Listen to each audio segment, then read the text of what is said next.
হজরত আলী নিজের স্ত্রী ফাতেমাকে বলছেন, ফাতেমা, দুনিয়ার স্ত্রীর কথা শুনেছি যে স্ত্রীরা স্বামীর কাছে বেশ কিছু যদি আবেদন করে। আমি তো তোমাকে দেখছি 30 বছর থেকে, 20 বছর থেকে, 13 বছর থেকে কোনো দিন তুমি আমার কাছে কোনো আবেদন করে জিনিস চাইলা না। হজরত আলীকে স্ত্রী ফাতেমা বলছেন, স্বামী গো, 30 বছরের জিন্দেগি আর কি করব, আল্লাহর ভয়ে দিন কাটাই, কি আপনার কাছে এমন জিনিস চাইবো যেটা আপনি দিয়ে আমাকে সন্তুষ্ট করবেন। আমার চাওয়ার কোনো জিনিস পড়ে না, আমি দুনিয়াকে ভালোবাসি না, ভালোবাসি আখেরাতকে। আমি শাড়ি, লিপস্টিক, ঠোঁট পালিশ, মালা কিচ্ছু চাই না, শুধু আপনার ভালোবাসা চাই আর রবের ভালোবাসা চাই, আমি কিচ্ছু চাই না। তো আলী বলছেন, হ্যাঁ গো, সবাই চাইতো, তুমি যদি একটা আবেদন করতে তো আমার মনটা বড় হতো। আলীকে খুশি করবার জন্য ফাতেমা বলছে, স্বামী আমার জন্য একটা ডালিম কিনে নিয়ে আসিও। শর্টকাটে বলছি, বাবা একটা ডালিম কিনে নিয়ে আসিও। তো আলী বলছে, এইটা জিনিস চাইলা? তো বলছে, হ্যাঁ আমি এটা জিনিস চাইলাম, তুমি একটা ডালিম কিনে নিয়ে আসিও। হজরত আলী বাবা ডালিম কিনতে গিয়েছেন কোথায়? মার্কেটে নালাগুলোতে গিয়ে একটা 10 টাকা দিয়ে ডালিম কিনেছেন, কিন্তু 10 টাকায় ব্যালেন্স, যা নিয়ে গেছিল সেই 10 টাকা দিয়ে একটা ডালিম হয়েছে। ছোট্ট একটা ডালিম কিনে নিয়ে স্ত্রীকে 30 বছরের স্বাদ মিটাবে, 20 বছরের স্বাদ মিটাবে, কোনো দিন চাই না আজকে যেয়েছে আমার ফাতেমাকে আমি খাওয়াবো, এই আনন্দ উপভোগ করার জন্য বাবা পকেটে ডালিমটা নিয়ে আসছে। শুধু وأشهد أن لا إله إلا الله وحده لا شريك له وأشهد أن محمدا عبده ورسوله الذي أرسله بالحق بشيرا ونذيرا وداعيا إلى الله بإذنه وسراجا منيرا أما بعد فإن خير الحديث كتاب الله وخير الهدي هدي محمد صلى الله عليه وسلم وشر الأمور محدثاتها وكل محدثات بدعة وكل بدعة ضلالة وكل ضلالة في النار أما بعد أعوذ بالله من الشيطان الرجيم بسم الله الرحمن الرحيم مثل الذين ينفقون أموالهم في سبيل الله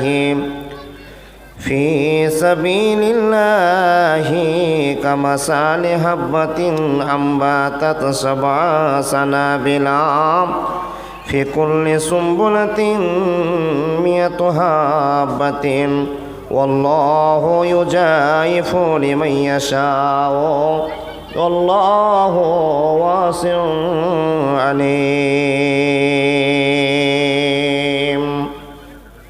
بسم الله الرحمن الرحيم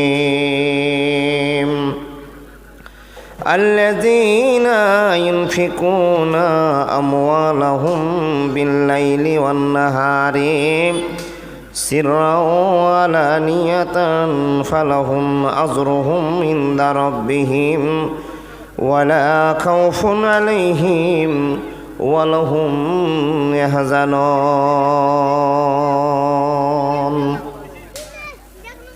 قال النبي صلى الله عليه وسلم أما إذا قلت هذا فإني أنظر ما يخرج منها فأتصدقوا بثلثه وكلا وأنا إيالي ثلثا وردوه فيها ثلثه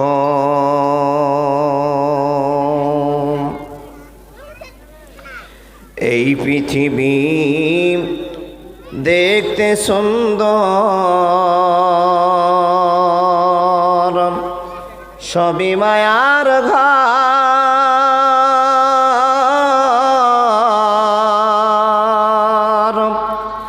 আইসো একা যাইবা একা, কিসের অহংকার বলো, কিসের অহংকার।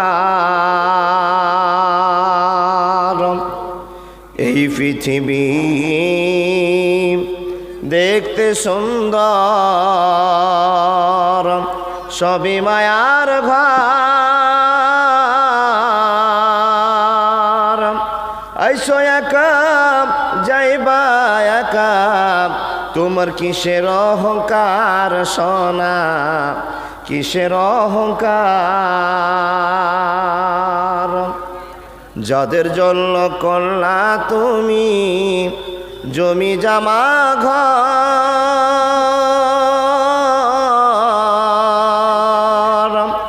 আজকে মরলে কালকে তোমার সবাই হবে পর মানুষ, সবাই হবে পর।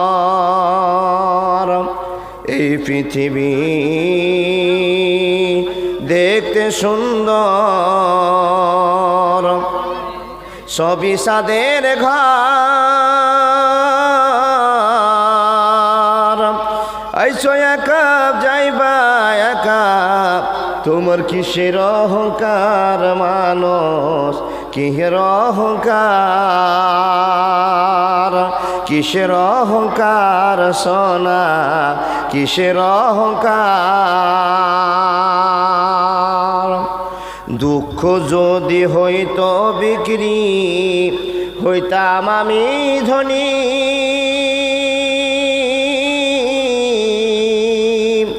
আমার কাছে আছে শুধু দুঃখেরই খনি সোনা, দুঃখেরই খনি। দুঃখ যদি হইতো বিক্রি, হইতাম আমি ধনী। আমার কাছে আছে শুধু দুঃখেরই খনি মানুষ, দুঃখেরই খনি। এই পৃথিবী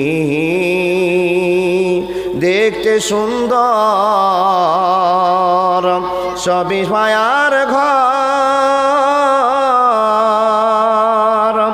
আইসো একা যাইবা একা, তোমার কিসের অহংকার মানুষ, কিসের অহংকার, কিসের অহংকার মানুষ, কিসের অহংকার। নারায়ে তাকবীর, একবার জোরে বলুন না, নারায়ে তাকবীর।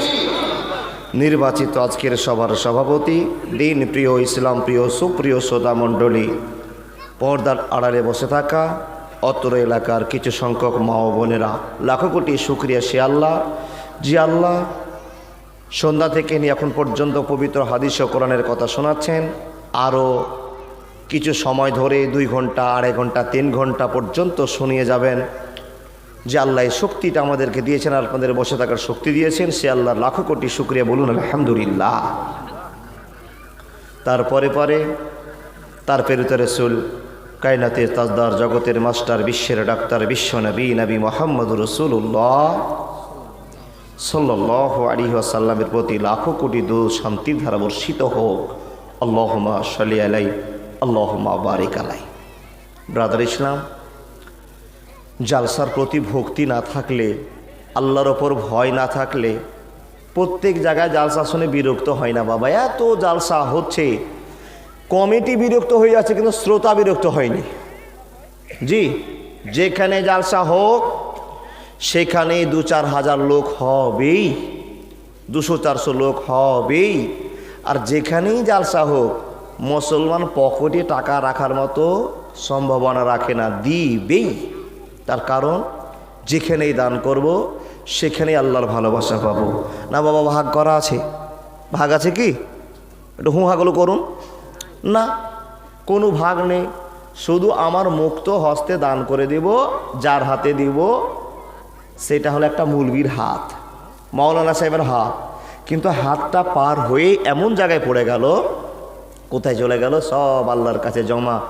এত দেওয়ার পরও মানুষের মন ভরে না, দিয়েই যায়। আল্লাহ পাক রব্বুল আলামিন সে সমস্ত মানুষকে যেন কবুল করেন, বলেন আল্লাহুম্মা আমিন। সেই মানুষগুলোর জন্য আবেদন করি, হে আল্লাহ, যারা তোমার ভয়ে দিনকে পরিচালনা করে চলেছে এবং ইমানের সাথে জিন্দেগি বাসার করছে, সেই সমস্ত মানুষগুলোকে তুমি হিদায়াতের সরল পথ দেখাও, বলেন আল্লাহুম্মা আমিন। ভাই সকল, বক্তব্য রাখার পূর্বে আপনাদের আমি দু চারটা কথা এই জন্য বলবো, আগে আমার লাইনটাকে ক্লিয়ার করে নিতে হবে। প্রত্যেক দিন যত এলাকায় জালসা হয়, দেখা হয়, তারপরও জুমাতে কোনো কোনো জায়গাতে দেখা হয়ে যায়। আর সব মুখগুলো আমি একবারে বাস্তব চিনতে পারছি, আর আপনারা আমাকে চিনেন। এই জন্য যে সব বাবা কাকা দাদা বসে আছেন, বুঝাতে হলে গোটা পশ্চিম বাংলার লোককে না বুঝিয়ে 2-4-10টা লোককে বুঝাতে পারলে জীবন ধন্য হবে। যেইটুক আমি আপনাদের সামনে বলবো বাবা, সেই কথাগুলো আপনারা খুব গুরুত্ব দিয়ে শুনুন। জি, মোবাইলগুলো একটু নিচে করে দিলে মানুষগুলো মুখগুলো দেখতে পাওয়া যায়। কিচ্ছু করার নাই। এই স্ট্যান্ডটার দাম মোটামুটি 1500 টাকা, এই তারটার দাম 600 টাকা, মোবাইলটার দাম 20,000 টাকা। রেকর্ডিং করেছে একটা ভালো জায়গা খোঁজার জন্য। এবার আপনি যেরকম চাকরি করে কামাই করছেন না, মোবাইল দিয়ে একটা কামাইয়ের পথ দিয়েছে আল্লাহ, আর সেই জন্য আপনারা এই ছেলেগুলো বসে আছে। তারপরে দিনের প্রচার হচ্ছে আলহামদুলিল্লাহ। তবে একটু ডিস্টার্বই হয়, ডিস্টার্ব হলে একটু মেনে নিতে হবে, আমাদের ইসলামী প্রচার। হ্যাঁ, তাই আপনাদের সামনে কথা বলতে গিয়ে এটুকু বলে নিচ্ছি যে রাগ করিয়ান না, কিন্তু ইউটিউবার ভাই বারবার উঠবেন না। আর যদি পারেন তো নিচে করে দেন। কিছু লোকের মুখ দেখতে পাই না, ওনারাও আমাকে দেখতে পায় না, আমিও দেখতে পাই না, তাই কি না? যাই হোক, কথা বলে যা শুনে যান। আচ্ছা, এখানে যতটি লোক আমরা বসেছি নিশ্চয় আল্লাহর ভয় আছে, হ্যাঁ না? না জোরে বলুন না। ঠিক, এবার ঠিক হয়ে গেছে। আল্লাহর ভয় আছে। আর যাদেরই আল্লাহর ভয় আছে, সেই ভয় কারণে ওয়ালারাই জান্নাতে যাবে। যাদেরই ভয় আছে তাদেরই জান্নাতের ঘোষণা হবে। যাদের অন্তরে আল্লাহর ভয় নেই, তারা নামাজ রোজা হজ জাকাত কিছুই করবে না। যদিও কোনো আনুষঙ্গিক কাজগুলো করে, সেই আনুষঙ্গিক কাজে তাকে জান্নাত নিয়ে যেতে পারবে না। আপনাদের বলে যায়, মানুষের দল, আমরা যে মানুষ বসে গেছি, সব মানুষের একটাই উদ্দেশ্য, জান্নাত যেতে হবে, জান্নাত পাওয়া লাগবে, জান্নাতের কাজ করতে হবে, তবেই আমরা জান্নাত যেতে পারবো। আল্লাহ পাক রব্বুল আলামিন কোরআনে বলছেন, তিলকাল জান্নাতুল্লাতি নূরিসু মিন ইবাদিনা মান কানা তাকিয়া।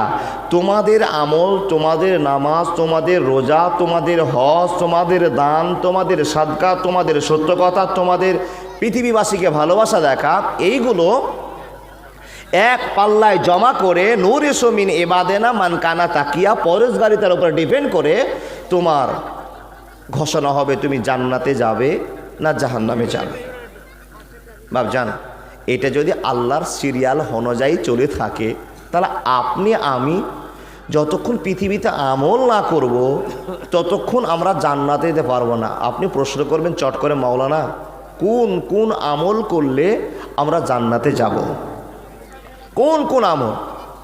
কোন কোন আমল তো এরকম প্রমাণ আপনাকে দিতে পারবো না। আপনার চোখের সামনে যেগুলো আপনি বারবার শুনেছেন, সেটা কি? নামাজ পড়তেই হবে, রোজা করতেই হবে, টাকা থাকলে হজ করতেই হবে। যদি 1 কুইন্টাল সরষা হয়ে যায় কিংবা 20 মণ ধান হয়ে যায়, জাকাত দিতেই হবে। 14 মণ যদি ধান হয়ে যায়, আপনার মন, বুঝাতে পারলাম না? 15 মণ যদি ধান হয়ে যায়, আপনার মন। কিন্তু ধান যদি 20 মণে ঠেকে যায়, লাইন মতো গিয়ে আল্লাহর আইনে যদি বাধা দিয়ে দেয়, আপনাকে দিতেই হবে। হ্যাঁ, ছেলে মেয়েকে খরচ করে দেওয়ার পর যদি আপনার বাড়িতে হজ করার মতো সামর্থ্য হয়ে যায়, 10 বিঘা জমির মালিক, ভালো একটা ইনকামের পথ আছে, আপনাকে হজ করতেই হবে।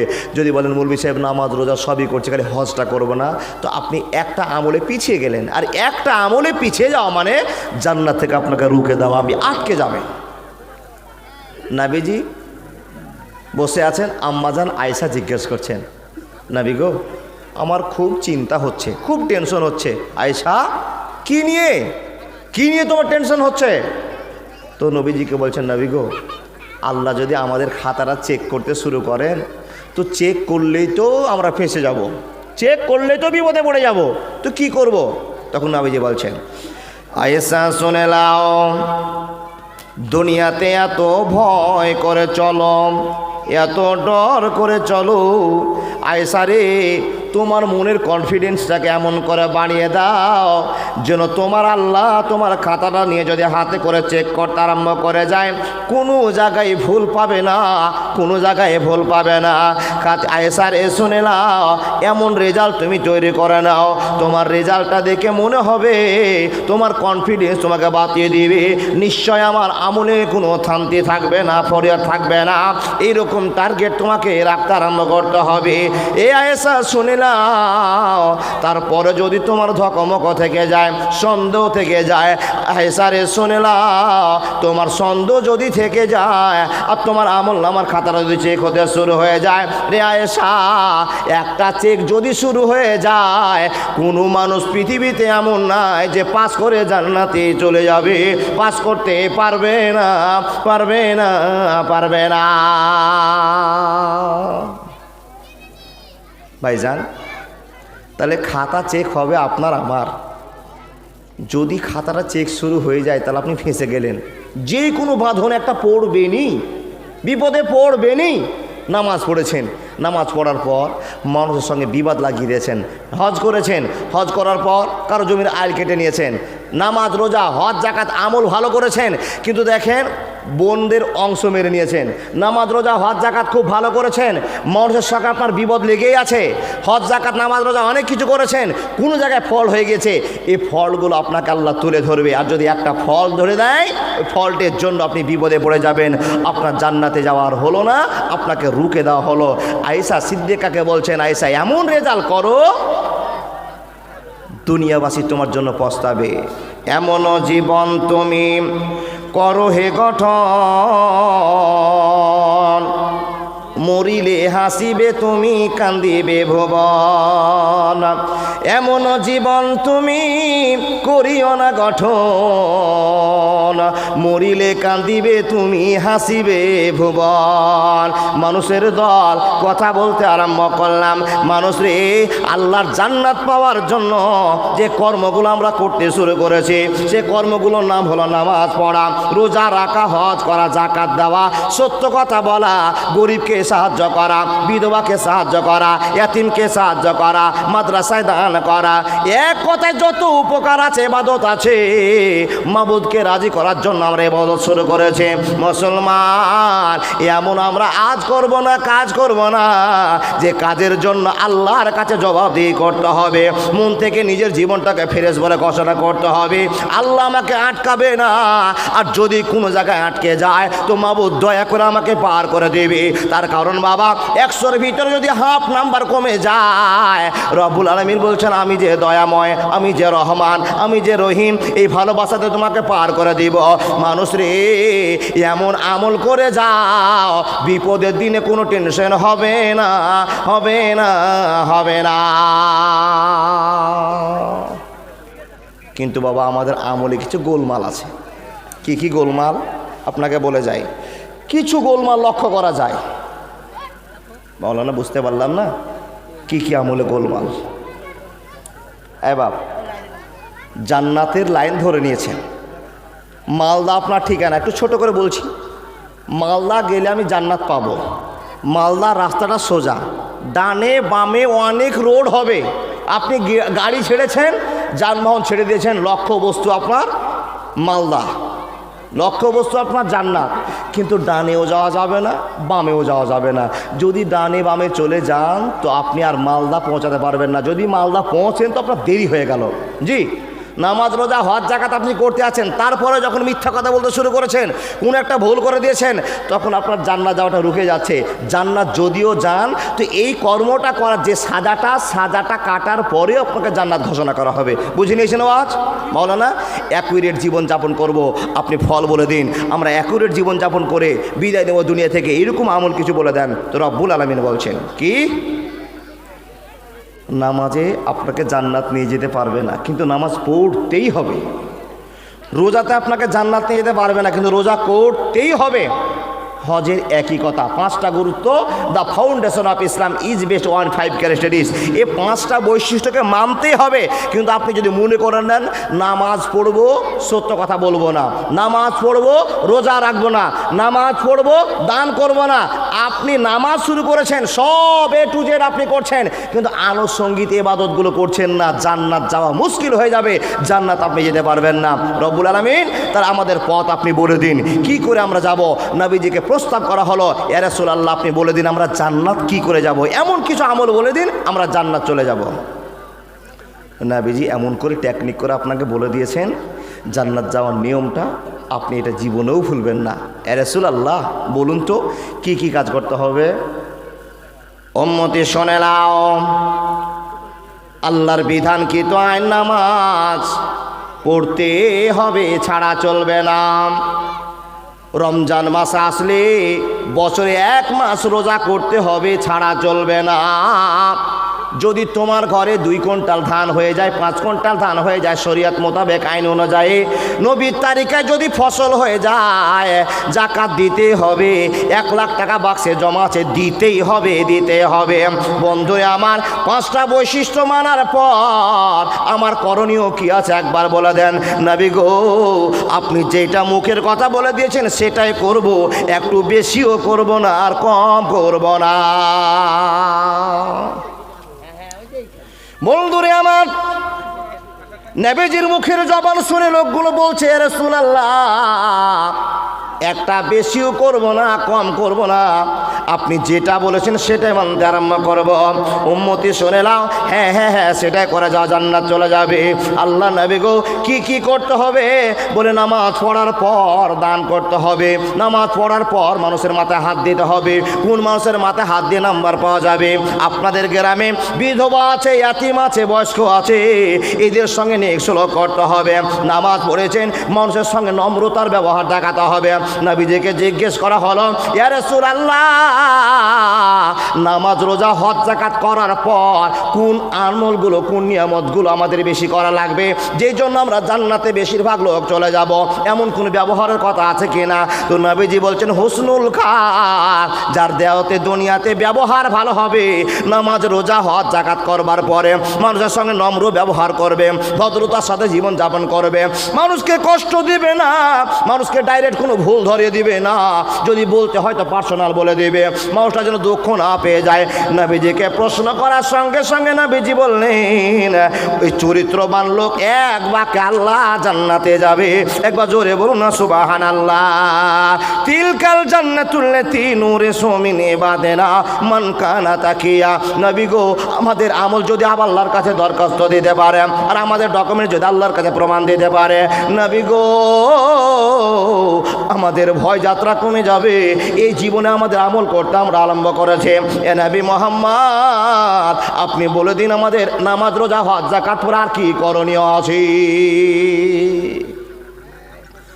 নামাজ রোজা হজ যাকাত করার পরে আর কি করব যাতে আমাদের আমলটা বৃদ্ধি পায় আর আমাদের ডকুমেন্টসের জন্য আমরা জান্নাতে চলে যাই? এ বাবা ডকুমেন্টস নিয়ে কেউ জান্নাত যেতে পারবেন না, আল্লাহ দয়াতেই জান্নাত যাবেন, কিন্তু আপনি তো আমলে খামতি করে রাখলে তো আপনার হবে না।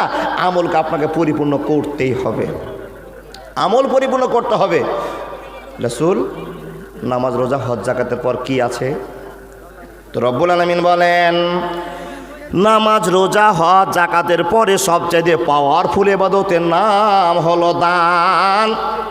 পাওয়ারফুল ইবাদতের নাম হলো দান। ও আল্লাহর বান্দা বান্দিরা ভালো করে শুনে যান, নামাজ পড়ার পর, রোজা করার পর, হজ করার পর, যাকাত দেওয়ার পর, যে বিশ্বাস আপনি করেছেন ঈমান রাখার পর, পৃথিবীর বুকে যত ইবাদত আছে পাওয়ারফুল ইবাদতের নাম হলো দান। ও মাওলানা ইমদাদুল এতগুলো দান করছে, তারপর আপনি দানের জন্য ওয়াজ শুরু করছেন। হ্যাঁ হ্যাঁ হ্যাঁ দান আপনি করেছেন, কিন্তু কোন কোন লাভ আপনি করেছেন বন্ধু? আব্বা জান এখন আপনি বুঝতে পারেননি। দান করেছেন অনেক, কিন্তু দানের ফজিলত এখন আপনি শোনেননি।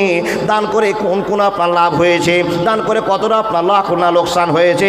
এই মানুষের দল পাওয়ারফুল ইবাদতটা কে কে করতে পেরেছেন একবার শোনে নেন। দিলেন। নবীজি বলছেন শোনে নাও, যারা দান করবে দুনিয়া আখিরাতের ভালোবাসা তাদের উপর বর্তাবে। একবার জোরে বলুন না সুবহানাল্লাহ। কি কি দান?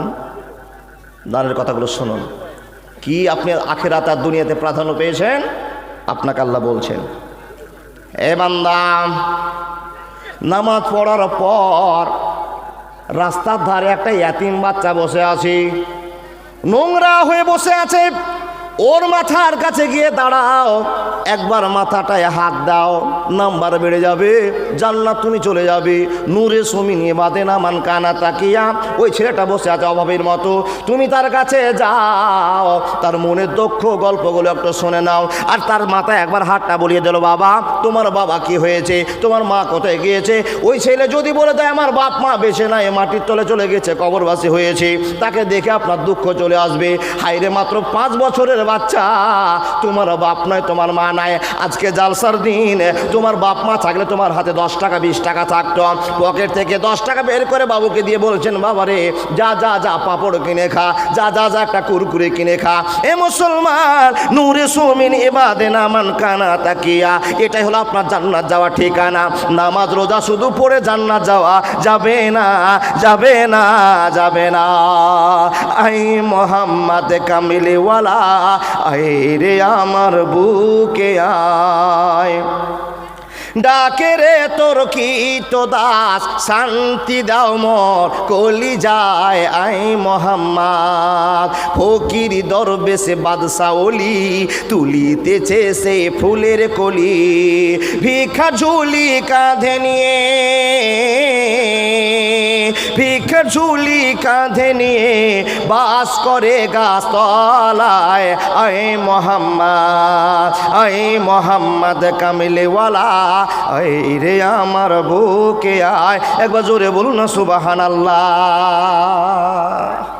রাস্তাতে যাচ্ছেন, একটা ফকির ল্যাংড়া হয়ে ধারে বসে বসে লা ইলাহা ইল্লাল্লাহ মুহাম্মাদুর রাসূলুল্লাহ, লা ইলাহা ইল্লাল্লাহ মুহাম্মাদুর রাসূলুল্লাহ, দেরে বাবারে করছে। আপনি নামাজ পড়ছেন, কিন্তু লক্ষ্য করার পরও সাইড কেটে চলে গেলেন, কিন্তু আপনার পকেটে 5000 টাকা আছে, যাওয়া চলবে না। তার কারণ নূরে সুমিন ইবাদেনা মান কানা তাকিয়া, আপনার ডকুমেন্টস দেখে আল্লাহকে বলবে, আল্লাহ আমাকে জান্নাতে দাও। সাইড দিয়ে চলে গেলেন, ও মাটিতে হাত দিয়ে আপনার কাছে চাইতে আছে, সাইড দিয়ে চলে গেলেন, বাবা নাম্বার পেলেন না, নাম্বার কমে গেল। নামাজ রোজা হজ জাকাত করবার পরে ওই ফকিরের পাশে দাঁড়িয়ে পকেট থেকে 5 টাকা দিয়ে আপনাকে ভালোবাসা দিতে হবে, ফকিরের কাছে একটা দোয়া নিতে হবে। দোয়া নিলেন, চলে গেলেন রাস্তা পার করে।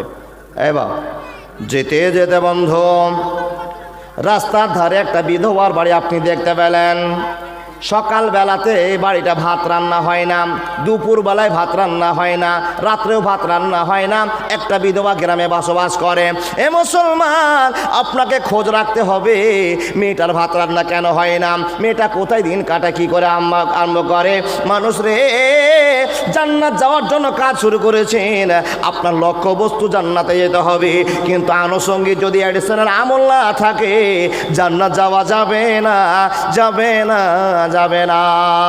নাজবি শিষ্টাচারের মধ্যে আপনাকে বলতে আরম্ভ করলাম, এ মানুষের দল, এত কিছু নেকি আপনাকে করতে হবে। কেন করতে হবে?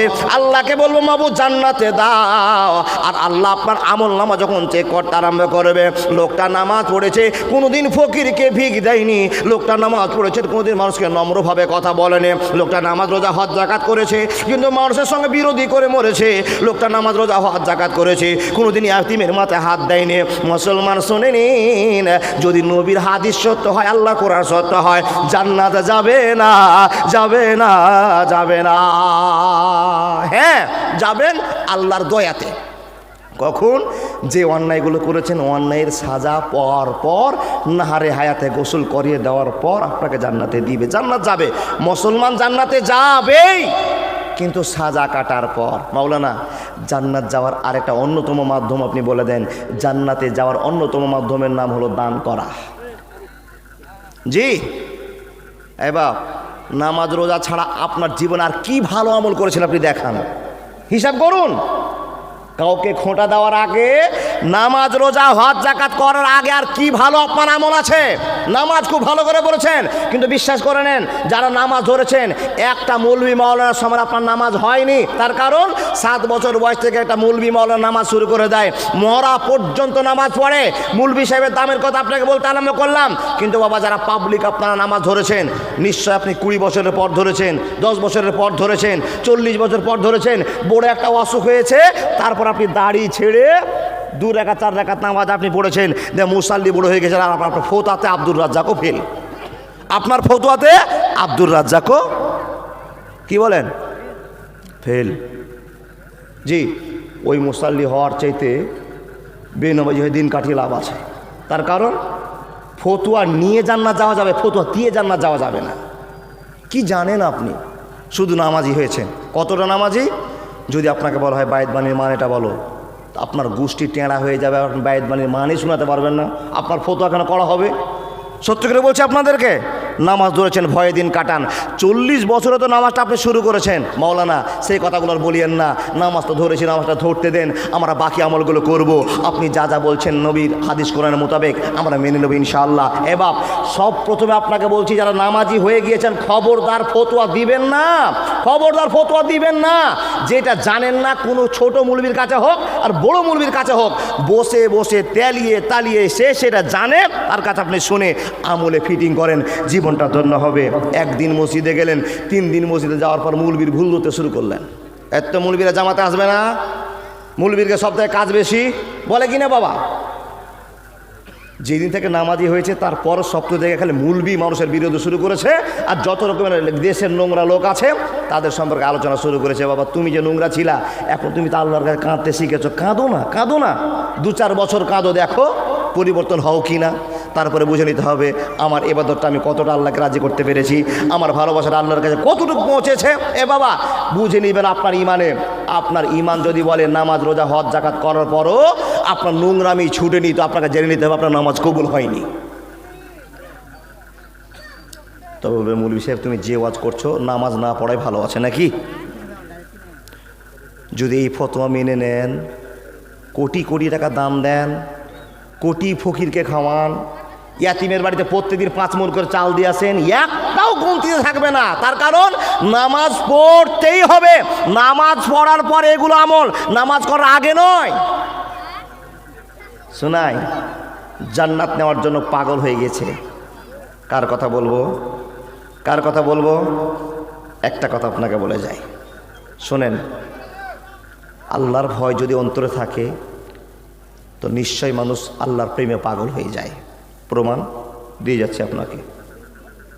আবু হুরায়রা রাদিয়াল্লাহু তাআলা আনহু বলছেন, কি গো, দান একটা পাওয়ারফুল ইবাদত, দান একটা পাওয়ারফুল ইবাদত। দান কি করে করতে হবে?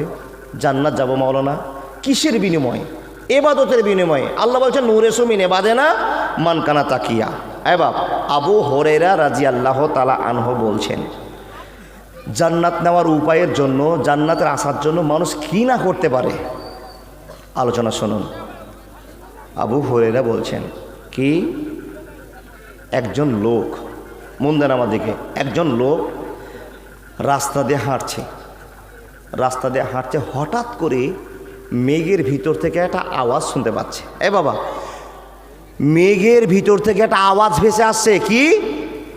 এসকে হাদিকাতা ফোলানিন, এসকে হাদিকাতা ফোলানিন। তো লোকটা বলছে ভয় পেয়ে গেলাম আমি, মাফহমটা বোঝাচ্ছি আপনাকে। লোকটা বলছে আমি ভয় পেয়ে গেলাম। কিসের ভয়? আমি যেন লক্ষ্য করছি মেঘের ভিতর থেকে, এক টুকরো মেঘের ভিতর থেকে আওয়াজ ভেসে আসছে, এসকে হাদিকাতা ফোলানিন। আমি কানটা উড়ালাম যে কোথা থেকে আওয়াজটা ভেসে আসছে, আমি একাই। আবু হুরায়রা বলেন,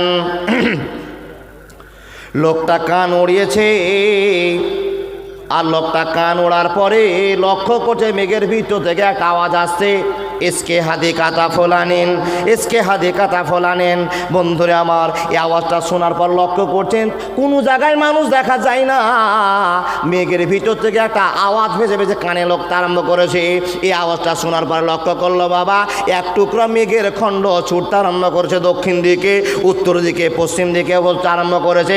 লোকটা বলছে আমি মেঘের পিছনে আওয়াজ নিয়ে আড়া করলাম, মেঘের পিছনে ধাওয়া করতে আরম্ভ করলাম, মেঘের পিছনে পিছনে চলতে আরম্ভ করলাম, এই জন্য চলতে আরম্ভ করলাম। এত সুন্দর কথা জীবনেও শুনিনি। যে লোকটার নাম জিজ্ঞেস করলাম, যে লোকটার নাম মেঘের কাছ থেকে আমি শুনলাম, ওই লোকটাকে না দেখে আর মনে স্থির করতে পারছি না। এমন একটা দামি লোক পৃথিবীতে আছে, যে পৃথিবীর মানুষটার দামি না হলে কেমন করে এক মেঘ খণ্ড আল্লাহর প্রশংসা করে ওই লোকটার নাম বর্ষণ করে বলে, ওই নামটা ব্যবহার করে বলার পরে বলছে ও আল্লাহর বান্দা, আমার মনে একটা ধারণা হয়ে গেল, আমার একটা অভিজ্ঞতা হয়ে গেল। এই মেঘের ভিতর থেকে যে লোকটার নাম আমি কানে শুনতে পেয়েছি, ওকে না দেখা পর্যন্ত মনে আমার শান্তি আর আসবে না। মেঘের ভিতর থেকে আকাশ আসছে, লোকটার নাম কি গো? আব্দুর রহমান। আব্দুর রহমান এসকে হাদি কাতা ফোলানিন, আব্দুর রহমানের বাগানে পানিগুলো বর্ষণ করো। কি এমন আমল করে? কতটা আল্লাহর ভয় আছে? আপনি কতটা ভয় করেছেন? এবার বিচারটা করুন আপনি। আল্লাহর বান্দা, লোকটা অবাক হয়ে গেছে, মেঘ আওয়াজ করছে মানুষের নাম, তো এই মানুষটাকে কোথায় পাবো? আমি এই উদ্দেশ্য নিয়ে মেঘটা একদিকে চলতে আরম্ভ করলো, আর আমি চলতে আরম্ভ করলাম। বন্ধুরে আমার, চলতে আরম্ভ করলো মেঘ, আর আমি পিছন পিছন চলতে আরম্ভ করলাম। আল্লাহর বান্দারা চলতে চলতে চলতে চলতে গেলাম, মেঘ এদিক থেকে বেড়ি মেরে চলতে আরম্ভ করলো, ওদিক দিয়ে ঘুরে গেল, ব্যাক সাইড করে ঘুরে গেল। কোথায় চলেছে? এসকে হাদি কাতা ফোলানিন, ওই বাগানে পানি বর্ষণ করো, ওই বাগানে পানি বর্ষণ করো। যেই বাগানের মালিকের নাম হলো আব্দুর রহমান, এই বাগানের নামের মালিককে আমি খোঁজ করব, কি এমন আমল করে, কি এমন ভালোবাসা দেখায়, আল্লাহর কত ভয়ে দিন কাটায়, যে একটা মেঘের ভিতর থেকে আব্দুর রহমানের নাম ভেসে আসছে। আমি চলতে আরম্ভ করলাম, যেতে দেখলাম বন্ধুরে একটা কালো পাথরের উপরে ঝরঝর করে বৃষ্টি হতে আরম্ভ করলো। একবার জোরে বলুন না সুবহানাল্লাহ। হয়নি, হবে না, হতে পারে না, আমার নবীর সাথে কারো তুলনা। হায়রে তুলনা তো দূরের কথা, ছায়াও মিলে না। হয়নি, হবে না, হতে পারে না, আমার নবীর সাথে কারো তুলনা। সকল নবী রাসূল ছিলেন আল্লাহর দেওয়ানা, দুই নয়নে দেখবে আল্লাহ দিলের তামান্না। শেষ নবীকে ডেকে নিলেন দেখবে রব্বানা। হয়নি, হবে না, হতে পারে না, আমার নবীর সাথে কারো তুলনা। ইউসুফকে দেখে যারা আঙ্গুল কেটেছে, তারা কি নবীজির রূপ দেখেছে? আর দেখতো যদি কেটে দিত কলিজা খানা। হয়নি, হবে না, হতে পারে না, আমার নবীর সাথে কারো তুলনা। একবার জোরে বলুন না সুবহানাল্লাহ। লোকটার মনে বিশ্বাস হয়ে গেছে, আল্লাহ এই লোকটা কি এমন আমল করে, কি এমন আল্লাহ তোমাকে ভদ্রতা দেখিয়েছে যে মেঘকে তুমি অর্ডার করেছো ওর বাগানে পানি হও। এবার আপনি সরষা লাগিয়েছেন, সরষা ফেলে দিয়েছেন, এখন সরষাতে আপনার জলের দেওয়ার দরকার আছে, জল দিবেন। গম লাগিয়েছেন, জল দিবেন। আচ্ছা, লাখ লাখ সাইডে জমিওয়ালা আছে, আর লাখ লাখ বিঘা জমিওয়ালা আছে, যদি ওই জমিওয়ালার মিডিলে গিয়ে আকাশ থেকে পানি বর্ষণ হয় তো আপনাদের অবাক করা লাগবে না? যেটা কি অবাক কাণ্ড! এই লোকটা হাজার হাজার বিঘা জমি আছে, এইগুলোতে একটা ফোঁটা পানি পড়ে না, আর এই লোকটার জমিতে পানি বর্ষণ হচ্ছে, আপনারা অবাক হবেন না? প্রশ্ন নিজে জানতে হবে, নিজের মনটা একটা বিবেক আপনার প্রশ্ন লাগবে, আরে আমি কোন আল্লাহওয়ালা আর সে কোন আল্লাহওয়ালা যে আমার জমি পার করে দিয়ে ওর জমিতে বৃষ্টি হচ্ছে যেখানে পানির কোনো খবর নাই। এবার আপনাকে আর একটু বুঝিয়ে দিই, এই যে দক্ষিণ মাঠ আমাদের আছে, বলিপুকুরের মাঠ, মোটরের ব্যবস্থা নেই, কোনো পানির ব্যবস্থা নেই। অবাক করার জন্য কোনো এমন আল্লাহর বান্দার জমিতে যদি আল্লাহ পানি বর্ষণ করে, একটা মানুষের জমিতে পানি বর্ষণ করছে আর বাকি সব জমিগুলো পতিত পড়ে আছে, সেই জায়গাতে পানি বর্ষণ হচ্ছে, ফসল ফল হচ্ছে, তো আপনাদের বিবেকে কী লাগবে যে আল্লাহ এই নিঃস্বা আল্লাহর প্রেমিক আছে, আল্লাহর বান্দা আছে, আল্লাহর ভয় কন্যাওয়ালা আছে, যার জন্য লাখ লাখ ভুঁয়ের মালিককে বাদ দিয়ে এই জমিতে পানি বর্ষণ হচ্ছে। এটা হবে কি হবে না? এই লোকটা বলছে আমার চিন্তা একবারে লক্ষ্য হয়েছে, মেঘ কোন দিকে যাচ্ছে আমি দেখব, কোন জমিতে পানি বর্ষণ হচ্ছে। আর যার নামটা শুনলাম ওর নাম হলো আব্দুর রহমান। এই কেমন লোক, কোন ইবাদতের লোক যে এর এত পরিচয়, এত ভালোবাসা আছে, এই ভাবনা করে চলতে আরম্ভ করলাম। মেঘ সাইড কাটতে কাটতে কাটতে কাটতে কাটতে আদিবাসী পাড়াতে গিয়ে একটা কালো পাথরে বাড়ি লেগে ঝর্ণার মতো জল পড়তে আরম্ভ করলো। সেই জায়গাটা ভর্তি হয়ে গেল বাবা, একটা জায়গা ক্যানেল হয়ে গেল, সুন্দর একটা জায়গাতে জল জমা হয়ে গেল। হাদিস বলছে আপনাকে এবার এই কথাটা বলার জন্য এই জন্য উপনীত হলাম যে আপনার ইমানের যদি একটু পরিধি বাড়ে, জল বৃষ্টির ন্যায় হলো, জায়গাটাতে জল জমে গেল। এবার তিনটা বাগান সামনে জল জমা হয়ে আছে, ক্যানেল হয়ে ড্রেন দিয়ে ক্যানেল হতে হতে হতে পানির ঝর্ণাটা একা বেঁকা হতে হতে ওই লোকটার বাগানে ঢুকছে, যে লোকটার নাম হলো আব্দুর রহমান। জোরে সুবহানাল্লাহ বলা যাবে না? লোকটা অবাক হয়ে গিয়েছে, লোকের সামনে দাঁড়ালো, লোকটাকে জিজ্ঞেস করলো, ভাই আমি মেঘের আওয়াজ শুনেছি, ইসকে হাদি কাতো ফোলানিন, অমুকের বাগানে পানি বর্ষণ করাও, আরও সাইডে 10টা বাগান আছে, কারো বাগানে পানি বর্ষণ হলো না। ভাইরে তুমি কি ইবাদত করো, তুমি কি বাগানের মালিক, তোমার পরিচয়টা একবার দিয়ে দাও। এ আল্লাহর বান্দা যখন সেই লোকটা বলতে আরম্ভ করেছে, আম্মা ইজা কুলতু হাজা ফাইন্নি উনজুর মা ইয়াখরুজু মিনহা ফাতাসাদ্দাকু বিসুলুসিহি ওয়া কালা ওয়া আনা ওয়া ইয়ালি সুলুসানা ওয়া লোকটার কাছে এই লোকটা বলছে, বাবারে তুমি কি এমন আমল করো, কি এমন আল্লাহকে ভালোবাসা দেখাও, কি এমন তুমি ইবাদত করো যে হাজার হাজার বিঘা ধান ছেড়ে দেওয়ার পর তোমার ধানের জমিনে পানি বর্ষণ হয়, কি এমন আমল করো আমাকে একবার গল্প করে শোনাও। যে লোকটা কোদাল দিয়ে পানি কাটাচ্ছে আর বাগানে নিয়ে যাচ্ছে, সেই লোকটা বলছে, ভাই তুমি কে? বলে আমি ফলানা ব্যক্তি, একটা অমুক গ্রামের লোক, আমি যাচ্ছিলাম, মেঘের আওয়াজ শুনে আমি তোমাকে খোঁজ করতে আরম্ভ করেছি, নিশ্চয় জান্নাতি লোক না হলে, ভালো লোক না হলে স্পেশাল করে তোমার জমিতে একমাত্র পানি দেয়, তুমি কি আমল করো বলো। বন্ধু আমার, যে লোকটা পানি কাটিয়ে বাগানে নিয়ে যাচ্ছেন, ওই লোকটা বলছে, ভাই তুমি কি আমার কথা শুনেছো? বলে হ্যাঁ শুনেছি। যে লোকটা পিছন পিছন ধাওয়া করেছে বলে, ভাই তোমার নামটা একবার বলে দাও। তো লোকটা বলছে, আমার নাম হলো আব্দুর রহমান।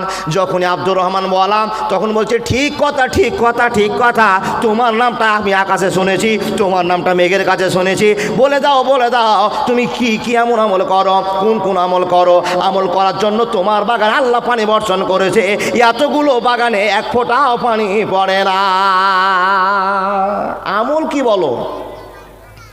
লোকটা বলতে আরম্ভ করলেন, বন্ধু আম্মা ইজা কুলতু, আমি তোমাকে আমার জীবনের ঘটনা শোনাতে আরম্ভ করেছি, তুমি যখন শুনতে আরম্ভ করেছো, শুনতে চেয়েছো, আমি আমার জীবনের গল্প তোমাকে শোনাতে আরম্ভ করে।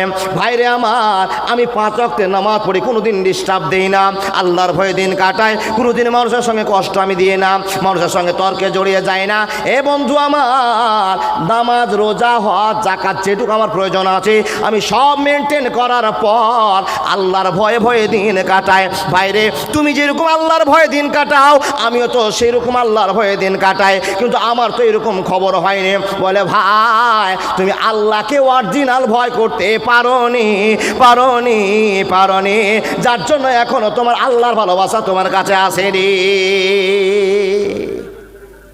ভাই এ বাবা, সানি নজলটা শোনাচ্ছি আপনাকে, মাফহুমটা শোনাচ্ছি, হাদিসটাকে কেটে দিয়ে মাফহুম শোনাচ্ছি। এই জন্য নামাজ তো আপনিও পড়েন, নামাজ তো আমিও পড়ি, আল্লাহর কাছে হাজার কাঁদি, একটা দোয়া কবুল হয় না কেন? প্রশ্ন এখানে। এত নামাজ রোজা করি, আল্লাহ আমার কথা শুনে না কেন? কেমন ইবাদত করেছে? আল্লাহ তার প্রেমে পাগল হয়ে গিয়ে অরিজিনাল পানি তার বাগানে বর্তাচ্ছে।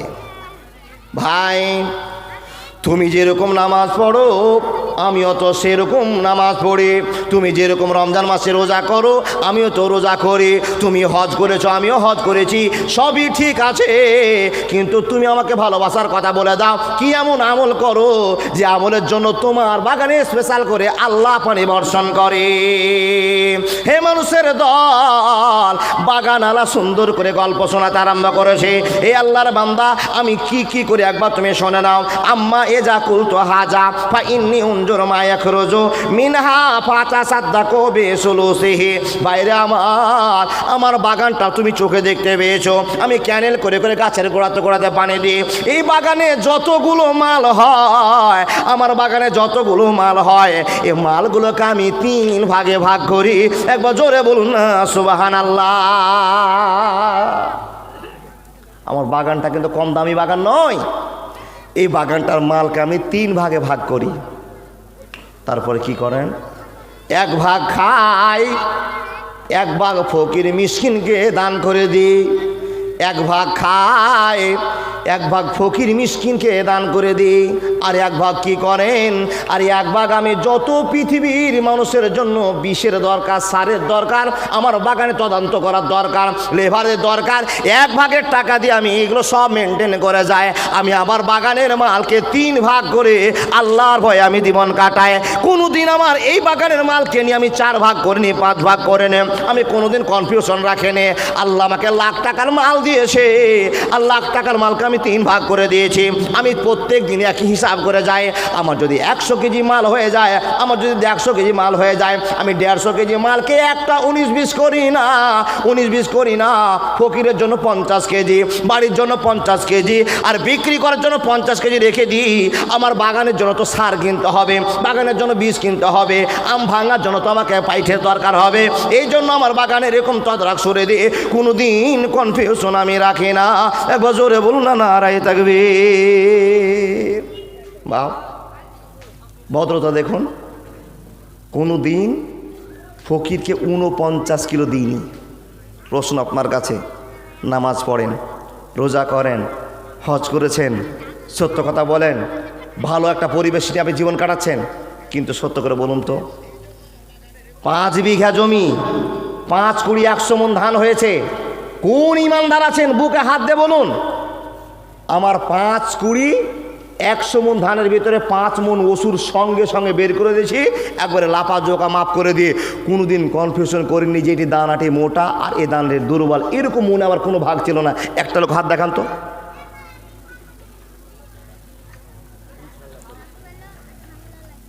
ইনশাল্লাহ করেন। একটা লোক পাওয়া গেছে, আমার মহিউদ্দিন ভাই হাত দেখিয়েছে, জি ইনশাল্লাহ করি। আরেকজন পেয়ে গেছি। বাপ, এবার আপনার কাছে প্রশ্ন, যদি আপনি 49 কেজি শর্ট করেননি, যদি 1 মুঠ আপনি শর্ট করেননি, কিন্তু বাবা এখন তো বলতে হয়, আপনি আল্লাহর কাছে যা চেয়েছেন তাই কি পেয়ে গিয়েছেন? আপনি আল্লাহকে ভালোবাসা দেখিয়েছেন, আল্লাহর কাছে যা চেয়েছেন আপনাকে আল্লাহ দিয়েছে, আপনি লক্ষ্য করতে পেরেছেন? জি মনে হয় না, লক্ষ্য করতে এখনও পারেননি। আপনি ওসুর দিয়েছেন, জাকাত দিয়েছেন, কোন এক জায়গায় ত্রুটি থেকে গেছে, যার জন্য আপনি অরিজিনাল বান্দা এখন হতে পারেননি। আলহামদুলিল্লাহ আপনি হাত দেখিয়েছেন, তার মানে বিশ্বাস অন্তরে হয়ে গিয়েছে। আমার যদি 5 কুড়ি 100 মণ ধান হয়, আমি 5 মণ ধান ওসুর বের করে দিই, আমার একবারও দ্বিধা লাগে না। এটি মোটা ধান, এটি মোটা সরষা, দানাগুলো ভালো, এইরকম আমার কনফিউশন ভিতরে নাই। সত্য করে আবার বলবেন, যতটি লোক হাত দেখাচ্ছেন, 2টো লোক হাত পেয়ে গেছি, আরও লোক বসে আছেন, লাখ টাকা বাড়িতে জমা আছে, 2,500 টাকা জাকাত বের করেছেন। খাওয়া দাওয়ার পরে কোনো মুসলমানের বাড়িতে যদি 1 লাখ টাকা টাকা থেকে যায়, 2,500 টাকা ওই টাকা থেকে বের করতে হবে। যদি আপনি 2,500 টাকা না বের করে 1 টাকা খেয়ে নেন, সোর মাংস যেরকম হারাম, গাঁজা খাওয়া যেরকম হারাম, মদ খাওয়া যেরকম হারাম, একই হারাম যদি 1 টাকা খেয়ে নেন। কি করে আপনার জমিতে ফসল হবে? কি করে আপনার জমিতে পানি হবে? বাবা 49 কিলো আমি কম বেশি করিনি, 1 কিলোর কম বেশি হয়নি। যা 50 ভাগ আছে আমি সেই ভাগ মোতাবেক কাজ করেছি। কিন্তু বাবা আপনি আমি এবার অন্তরকে বুঝে দেখি, লাখ লাখ টাকা ঘরে ভরা আছে, লাখ টাকা ঘরে ভরা থাকার পরেও 2,500 টাকা বের করতে পারেনি। 1000 রাত যদি আপনি কাঁদেন, আপনার দোয়া কবুল হবে না, হবে না, হবে না। মানে মাওলানা সবই ভালো লাগলো, এত কিছু করলাম, এত দান খেরাত করলাম, আর একটা আমলের জন্য যদি পিছিয়ে যায় তো জান্নাত যেতে পারবো না। জি হ্যাঁ, এটাই হলো আল্লাহর ভয়। সবই আমল করলেন, একটা আমল করতে পারলেন না। 1 লাখ টাকা খাওয়া দাওয়ার পর বছর আপনার ঘরে আছে, 2,500 টাকা দিলেন না, ওসুর বের করেছেন, গরিবকে দান করেছেন, একটা ভুল করে দিয়েছেন, আপনি ওখান থেকে যেটি খেয়েছেন সবই হারাম, সবই হারাম, সবই হারাম। যদি আমার কথা বিশ্বাস না হয়, লাইন ধরে মৌলভী সাহেবরা বসে আছে, শুনে নেন বাপ। লোকটাকে জিজ্ঞেস করা হলো, ভাই তোমার কাছে জানতে চাই এই তদারকির কাজগুলো তুমি কি নিজের হাতে করো? বলে হ্যাঁ, আমার মাল আমি করি, আমার ব্যবস্থা আমি করি, আমি কাউকে ব্যবস্থা করতে দেই না। তার কারণটা হলো আমার লক্ষ্য আছে জান্নাতে যাওয়ার। আমার বেটাকে যদি দাঁড়িয়ে হটতে দিই, আমার বেটা একটু কম বেশি করতে পারে, না না না, আমার কোনো কম বেশি চলবে না। আল্লাহর ভয়ে আমি নিজের ব্যবস্থা নিজে করে নিই, আমার বেটাকে দাঁড়িয়ে ধরতে দিই না, আমার ভাইকে দাঁড়িয়ে ধরতে দিই না। তার কথা আমার জন্য কোনো ভুল না থেকে যায়, এই জন্য আল্লাহর ভয়ে আমার মালগুলোকে 3 ভাগ করে দিই। এই জন্য আল্লাহ আমাকে দয়া করেছে, অন্য কোনো কারণ হতে পারে না, পারে না, পারে না। Golden Madina, oh my sweet Madina, I can not forget you dear Madina, I can not forget you dear Madina, can not forget, good not forget dear Madina, can not forget, good not forget dear Madina, I can not forget you dear Madina. একবার জোরে বলুন না সুবহানাল্লাহ। কিছু বুঝাতে পেরেছি? প্রত্যেকটি লোকের আবেদন জান্নাতে যাব। জান্নাতে কি করে যাবেন? নামাজ ছাড়া আপনি আর আল্লাহকে কি দেখার মতো আমল করে রেখেছেন? মানে মৌলভী সাহেব, আমি ওষুধ তো বের করে দিই, ওষুধ বের করে দিলেন, জাকাত যে দিলেন না, কোন ভালো করলেন? একটা কাজ করতে দিয়ে, হ্যাঁ, একটা ছেলে ডুবে মরেছে, তো যে ডুবে মরেছে তাকে তুলতে গিয়ে আর একটা বাচ্চার পেটে পা দিয়ে ওকে তুলছেন, লাভ কি হলো? কোনো লাভ হলো? কিচ্ছুই লাভ করতে পারেননি। এবার আপনাকে একটা কোরআনের গল্প শোনাই, একটা হাদিস বলে দিলাম, কোরআনের গল্প শোনাই। এবার আপনি যদি পণ্ডিত্য করে আল্লাহর ভয়ে দিন কাটাতে চাইছেন, কোনো ভুল আমার জীবনে রাখবো না, এই জন্য আপনি বিশ্বাস করে আল্লাহকে ভয় করে আপনার এই মালগুলোকে ওয়াজ শোনার পর নিজে নিজে সেপারেট হয়ে গেলেন, কোনো ভুল আমি রাখবো না। আপনি যদি এই সিস্টেমে কিছুদিন চলেন, কিছুদিন চলার পর দেখবেন যে আপনার বেটারা আপনাকে ভুল পথে নিয়ে যাবে, প্রমাণ আপনাকে দিয়ে যায়। এ বাবা, অনেক কথা আপনাকে বলবো, তার ভিতরে ইন্না বালাওনা হোম কামা বালাওনা, সুন্দর করে একটা গল্প আল্লাহ আপনাদের জন্য সাজিয়ে রেখেছেন। এমন একটা পরীক্ষার কথা আপনাকে বলা হবে, আব্বা জান আপনার মাঠে এত সুন্দর করে সরষা রেখেছেন, আর সরষাটা নিয়ে যদি আপনার ভিতরে একদিন ভাবনা চিন্তা না আসে, আমার 5 বিঘা সরষা আছে, আর 3 5 15 কুইন্টাল সরষা হবে, যতটি সরষা হবে একই ভ্যানে একই গাড়িতে গিয়ে নালাগোলায় বিক্রি করে দিব, বিঘা হারে বিক্রি করে দিব, আর টাকাটা টনটনিয়ে পকেটে ভরে নেব। কিন্তু একবার বিবেকে হলো না, আমার যদি 15 কুইন্টাল সরষা হয়, ওসুর কতটি বের হবে এটা মাথাতে আসলো না। ধান ছিল, বুক ভরা ধান, একবারে তুমুলে শেষ হয়ে গেল। কেন শেষ হয়ে গেল? আপনার ইমানে গোলমাল ছিল। হ্যাঁ, আল্লাহ আপনাকে পরীক্ষা করেছে। বুক ভরা ভালোবাসা ছিল, মাঠের ধান 20 মণ করে বিঘা কাটবো, কাটতে পেরেছেন? নিশ্চয় আপনি বলেছিলেন ধান কাটবো, বিক্রি করব, আনন্দ করব, জমিতে সরষা দিব, কিন্তু মনে হয়নি 5 বিঘাতে যদি 100 মণ ধান হয় তো 5 মণ ওসুর বের করে দেবো, এরকম মনে হয়নি। নাহলে আপনার ধান মূল্য কি করে? চলে গেল কেন? শেষ হয়ে গেল কেন? বুঝে নিতে হবে। বেমা কাসাবাত আইদিন নাস, মানুষ তোমার ভুলের জন্য তোমার ধান শেষ হয়ে যাবে, তোমার ভুলের জন্য তোমার সরষা শেষ হয়ে যাবে, তোমার ভুলের জন্য তোমার খেতি শেষ হয়ে যাবে। তুমি বুঝতে পারছো না যে আল্লাহ আমাকে এই ভুলের জন্য আমাকে এত বড় সাজা দিয়েছে। ইন্না বালাওনা হোম কামা বালাওনা, এই সম্পর্কে আপনাকে একটা গল্প শোনাবো বাবা, কোরআনের গল্প, কোনো গাঁজাখড়ি গল্প নয়। আল্লাহ ইমানদারকে পরীক্ষা করে। একজন মুরব্বী লোক নামাজ রোজা হজ জাকাত আল্লাহর ভয়ে করে, কোনো দিন মানুষের সঙ্গে তর্ক বিতর্কে জোড়ায় না। সেই লোকটা দিন কাটায় কি করে? তার বাগানে যত মাল হয়, সংসারে যত ইনকাম হয়, একই সিস্টেমে ভাগ করে। এ বাবা শুনুন আমার দিকে, কি সিস্টেম? সিস্টেমটা একটা, 1 ভাগ খাবো পরিবারের খরচের জন্য, 1 ভাগ বিলি করে দিব গরিব দুঃখীর জন্য, 1 ভাগ জমিকে চাষবাস করার জন্য রেখে দিব। এরকম সিস্টেমে একজন মুরব্বী লোক দিন কাটছে। বেশ 10-15 বছর ধরে একই সিস্টেমে জীবন ধরে করে যাচ্ছে। কিন্তু বাপ যখন বুড়া হয়ে গেল, বয়স্ক হয়ে গেল, বাবা শোনেন, তখন তার ছেলেদের পণ্ডিত্য বাড়লো, ছেলেদের জ্ঞান ফিরে আসলো। আমার বাপ এলাকার ভিতরে সবচেয়ে বড় পাগলা, না হলে এত বড় বড় হাজি আছে, মুর্শি আছে, বক্তা আছে, এরা কেউ ওসুর বের করে না। আর আমার বাপ কত বের ইমানদারের বেটা, ইমানদার যে একবারে টনটনি হিসাব করে দিয়ে দিচ্ছে। আমার বাপ ভুল করে গিয়েছে, আমরা ভুল করব না। বাপ বেঁচে আছে, বেটাকে বলছে, বেটা আমি যতদিন বেঁচে আছি, যদি বাগানের মাল, আমার সম্পত্তির মাল যদি গোলমাল হয়, তো তোমাদেরকে আমি মজুরি মিরাজ করে দিব, আমি তোমাদেরকে একটা জমি জমা দিব না, আমি সব মাদ্রাসা মসজিদ দান করে দিব। তখন বেটারা ভয়ে ভয়ে দিন কাটায় যে বাপ তো হাইনঠে বাপ, যদি বাপের সঙ্গে তর্ক বিতর্ক করি তো মাদ্রাসার মধ্যে সব জমি দান করে দেবে। তো বাপ তুই মর, তারপরে ব্যবস্থা করব। এই বাপ তুই মর, তারপরে তোর কত ইমানদারি আছে তোকে পরীক্ষা করা হবে, তোর আল্লাহকে পরীক্ষা করা হবে। হঠাৎ করে বাবা कागज काट का रंग घुड़ी बना का रंग उड़ाता है आसमान में, घुड़ी बेचारा क्या करेगा, रस्सी मौला के हाथ में, रस्सी मौला के हाथ में। আল্লাহর ভয়ে নামাজ রোজা হজ যাকাত সাদকা দান খায়রাত করবার পরে বাবারে আমার লোকটা ইন্তেকাল করেছে। লা ইস্তাখিরুনা সাতা ওয়া লা ইস্তাকদিমুন, টাইম সিদ্ধান্ত হয়েছে, লোকটা মারা গিয়েছে। ছেলেরা বগল বাজিয়ে বলছে, আব্বা আমাদের 50 বিঘা জমি, আর 50 বিঘা জমিতে আল্লাহ লাখ লাখ টাকা কামাই হয়। ও আব্বা খেপা বাপ, তুমি মরেছো তো আমরা শান্তি পেয়েছি, আজ থেকে এমন 3 ভাই বিচার করব, এমন করে আমাদের দিন কাটিয়ে নিয়ে যাব। ও আব্বা তোমার মতো ভুল আমরা করব না, তুমি ঝামেলা করে মরে গেছো, যাও এবার আমরা 50 বিঘা টাকা যা পাবো, 50 বিঘা যা মাল হবে, এই মালগুলোকে একটা ফকির মিক্সিন গরিবকে যে তুমি দান করছিলে একটাও দিব না, আমাদেরকে তুমি গরিব করে রেখে দিয়েছো। এ বাবা আমার দিকে তাকান।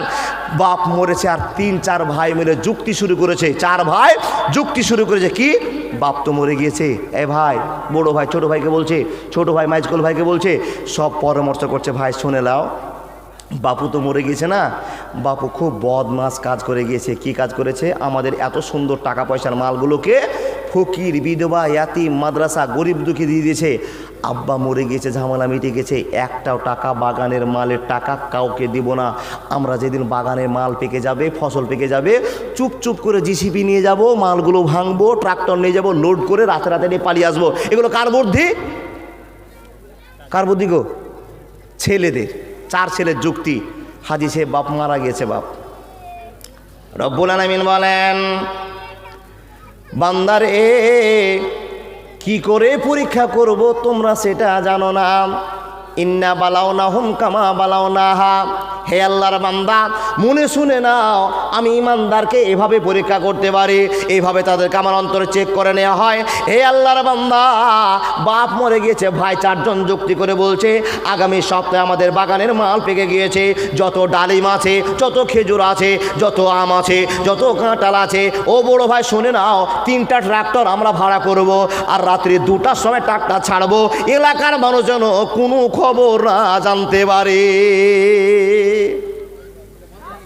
3টা ভাইয়ের ভিতরে একটা ভাই বলছে, হারে আব্বা যেটা করছিল সেটাই ভালো ছিল রে ভাই, আব্বা গরিব মুচকিন ফকির দুঃখী সবকে দিয়ে আমাদের ফ্যামিলিটাকে মেনটেন করে রেখেছিল, এই আব্বার উপরে হাত খেলায় না। তখন বলছে, তুমিও আব্বার মতো পাগলা হবে। ছোট ভাই বলছে, তুমিও আব্বার মতো পাগলা, তোমার কেমন হয়েছে, গরিব দুঃখী ফকির বিস্কিটে খাইয়ে দিবা সব, আমরা সব গরিব দুঃখী হয়ে থেকে গেলাম, আব্বার জন্য সব আমাদের সংসার নষ্ট হয়ে গেল, আর তোমার কথা শুনে আমাদের এক সংসার চলবে না। তুমি যদি আমাদের সঙ্গে ভোট দাও তো দাও, আর না হলে আমরা নিজে গিয়ে চুপি করে বাগানের মাল কেটে নিয়ে চলে আসবো। এবার 3-4 জন ভাই যুক্তি করে সামনের সপ্তাহ রবিবারের দিন বাগানের ফল কাটতে যাবে। কোথায়? গাঁড়া পড়া ফিল্ডে। চুপ করে, ফকিরদের আশা আছে কি, হাজি সাহেব মানুষ, তার বাগানের ফল গরিবেরা দেখে আসে আর মাথায় রেখে দেয়, আল্লাহ সামনে মাসে হাজি সাহেবের বাগানের ফল কাটবে, আর আমাদেরকে যত সময়ে প্রাপ্যটা আমাদেরকে ফিরিয়ে দিবে। প্রত্যেকটা গরিব মানুষের মনে একটা ভালোবাসা আছে। হাজি সাহেব আমাদের বাড়িতে ব্যাগে করে সব মালগুলো পৌঁছে দেয়, আমাদেরকে ভাগ দিয়ে দেয়।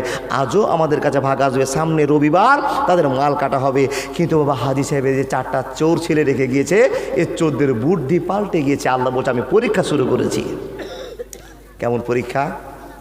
3 জন ভাই 4 জন ভাই রাতে গাড়ি টাড়ি ঠিক করে নিয়ে বাবা ওই মাল কাটতে গিয়েছে। কাউকে জানাবে না। আল্লাহ বলছেন ইন্না বালাওনা হোম কামা বালাওনা হা। হে পৃথিবীর মানুষ, একবার স্মরণ করে নাও, সূরা কালামের গল্প আপনাকে বলতে আরম্ভ করেছি। হে মুসলমান, জীবনটা ধন্য করার জন্য আপনার একটা ওয়াজ শোনা দরকার ছিল। ছেলেরা চালাক মনে করে নিয়ে রাত 2টোর সময় গাড়ি বের করেছে, চুপি চুপি বাড়ি থেকে সব বের হয়েছে, কাউকে জানাবো না। একটা ফকির যেন না জানতে পারে, একটা বিধবা যেন না জানতে পারে, একটা ইয়াতিম যেন না জানতে পারে, কাউকে জানাবো না। মাদ্রাসার মৌলবীকেও খবর দেব না। যদি মাদ্রাসার মৌলবীরা জেগে যায় তো সঙ্গে সঙ্গে আমাদের পিছন পিছন ছুটতে আরম্ভ করবে। যথাসময় আমাদেরকে মাল ভাগ করে দিতে হবে, একটাও কাউকে জানাবো না। 4 জন ভাই আগা পাচা করে বাবা হাঁটতে শুরু করেছে বাগানের দিকে। বাগানে সারা রাত ফল পাড়বো, ভোর রাত হতে হতে আবার মাল কেটে নিয়ে চলে আসবো, এই উদ্দেশ্যে নিয়ে বাড়ি থেকে বের হয়েছে। মানুষ চলে যাচ্ছে, আল পথ ধরে চলে যাচ্ছে। এ মানুষের দল, বন্ধুরে আমার, মাল কাটার জন্য, ফল পাড়ার জন্য চলে যাচ্ছে বাগানের দিকে। লক্ষ্য করেন এ মুসলমান, রাস্তায় যেতে যেতে বাগান আর খুঁজে পাওয়া যায় না। বাগান খুঁজে পাই না, ছোট ভাই বড় ভাইকে বলছে, ও ভাই আমাদের তো এটাই রাস্তা, এটাই দিয়ে আমরা ফল কাটতে যেতাম, সামনে আমাদের বাগান ছিল, বাগান দেখতে কেন পাই না? মেজো ভাই বলছে আমরা কি রাস্তা ভুলে গেছি নাকি? ভাইদের ভিতরে কথা প্রথম চলছে, কথা আদান প্রদান চলছে, ভাই গো বাগান কোথায়, বাগান কোথায়? কিন্তু মুসলমান, সেটা রাস্তা অরিজিনাল রাস্তা ঠিকই আছে, কিন্তু বাগান দেখতে পাই না। এক পা দুপা করে চলতে আছে, চলতে চলতে চলতে চলতে সামনে চলে গেল, বাগান খুঁজে পাই না। হঠাৎ করে বড় ভাই লক্ষ্য করে বলে, মেজো ভাই লক্ষ্য করে বলছে, ভাই রে আমাদের বাগানে তো কালকে সকালে দেখে গেলাম সুন্দর আম ধরে আছে, সুন্দর সুন্দর তরুতাজা আমাদের গাছ দেখে গিয়েছি, কিন্তু যে বাগানটা আমরা সামনে দেখতে পাচ্ছি এই বাগানটা কি আমাদের না অন্য মানুষের, এটাই বুঝতে পারি না। বাগানের মাল কাটা জন্য যাচ্ছে তো বাগান খুঁজে পাই না। বাগানের সামনে যদি খুঁজে পাওয়া গেল তো বাবা গাছে একটাও পাতা নাই, একটা ফল নাই, সব গাছ একবারে পুড়ে বড়মড়ে ডাল হয়ে দাঁড়িয়ে আছে। বাবা ছোট ভাই মেজো ভাইকে বলছে, ছোট ভাই মেজো ভাইকে বলছে, হ্যাঁ বাম দিকের লোকগুলো যেটি বসার বসে গেছে, ফার্মার এসে চলে আসো না যে, হ্যাঁ ওরা তো বসাইছে, ওইলে কমিটির লোক। জি, যারা বাম দিকে দাঁড়িয়ে আছো ভাইরা একটু আগে আসো না, এদিকে এদিকে বসো। সুন্দর কোরআন হাদিসের কথা বলছি আপনাদের সামনে, মন খুলে শুনুন, জীবনটা ধন্য করুন। আল্লাহর বান্দা, এই 4 জন লোক গিয়ে বাগান খুঁজে পায় না, শুধু ডালগুলো দাঁড়িয়ে আছে। বন্ধুরে আমার, ছোট ভাই ভুল ধরতে পারেনি, মেজো ভাই ভুল ধরতে পারেনি, বড় ভাই ভুলটা সিদ্ধান্ত করতে পেরেছে, বুঝতে পেরে গিয়েছে ভাই রে আমাদের ঈমান খারাপ হয়ে গিয়েছে, আমাদের মতে মতানৈক্য হয়েছে, আমাদের অন্তর নোংরা হয়ে গিয়েছে, যার জন্য আমাদের বাগানকে আল্লাহ পুড়িয়ে ছারখার করে দিয়েছে।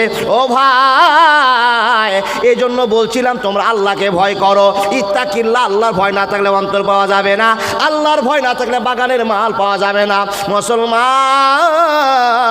3 জন ভাইয়ে ধাক্কা ধাক্কি শুরু হয়ে গেল, রাগারাগি শুরু হয়ে গেল, তোর জন্য এটা হলো, তোর জন্য এটা হলো। মুসলমান, রব্বুল আলামিন বলছে, বান্দা কোন কৌশলে তোমার বাগানের মাল শেষ করব তুমি সেটা জানো না, কেমন করে ধান নষ্ট করো তুমি জানো না। বন্যা হবে না, হবে না, হবে না, একই দিনের বৃষ্টিতে গোটা পৃথিবী হায়রাব হয়ে গেল, সায়রাব হয়ে গেল, ধান পচে শেষ হয়ে গেল। মুসলমান, নিশ্চয় আপনার ঈমানের দুর্বলতা ছিল, যার জন্য ধান আপনি বাড়িতে উঠাতে পারলেন না। ঈমানের দুর্বলতা। এবার এত কৌশলের ফল টাটকা দেখে এসেছে। রব্বুল আলামিন বলছেন, এটাই তো আমার পরীক্ষা, তুমি আমাকে কতটা ভালোবাসো, অন্তর দিয়ে ভালোবাসো না মুখের সামনে মানুষের সামনে ভালোবাসো। আমি আল্লাহ অন্তর্যামী, তোমার অন্তর পরীক্ষা করে নিয়েছি। দেখো 1 মিনিটের ভিতরে, 1 ঘন্টার ভিতরে যে বাগানে মাল আনন্দ করে কাটতে গিয়েছো, বাগানকে চুরমার হয়ে গেল, 4 ভাই ঝামেলা লেগে গেল, তোর জন্য বাগানের মাল নষ্ট হয়েছে, ও বলছে তোর জন্য নষ্ট হয়েছে। 4 ভাই মাটকের করে নিয়ে অবশেষে বুঝতে পারলো নিশ্চয় আল্লাহ আমাদের এই অন্তরের জন্য আমাদের সব মালকে নষ্ট করে দিয়েছে। বন্ধু আমার, যখন নষ্টের কথা বুঝে নিয়েছে এটা আল্লাহর পরীক্ষা ছিল। বাপ যত কাজ করেছে অরিজিনাল কাজ করে গেছে, জান্নাতের কাজ করে গিয়েছে, আল্লাহর ভয় করে গিয়েছে, ইত্তাকিল্লাহ স্মরণ আল্লাহকে রেখেছে।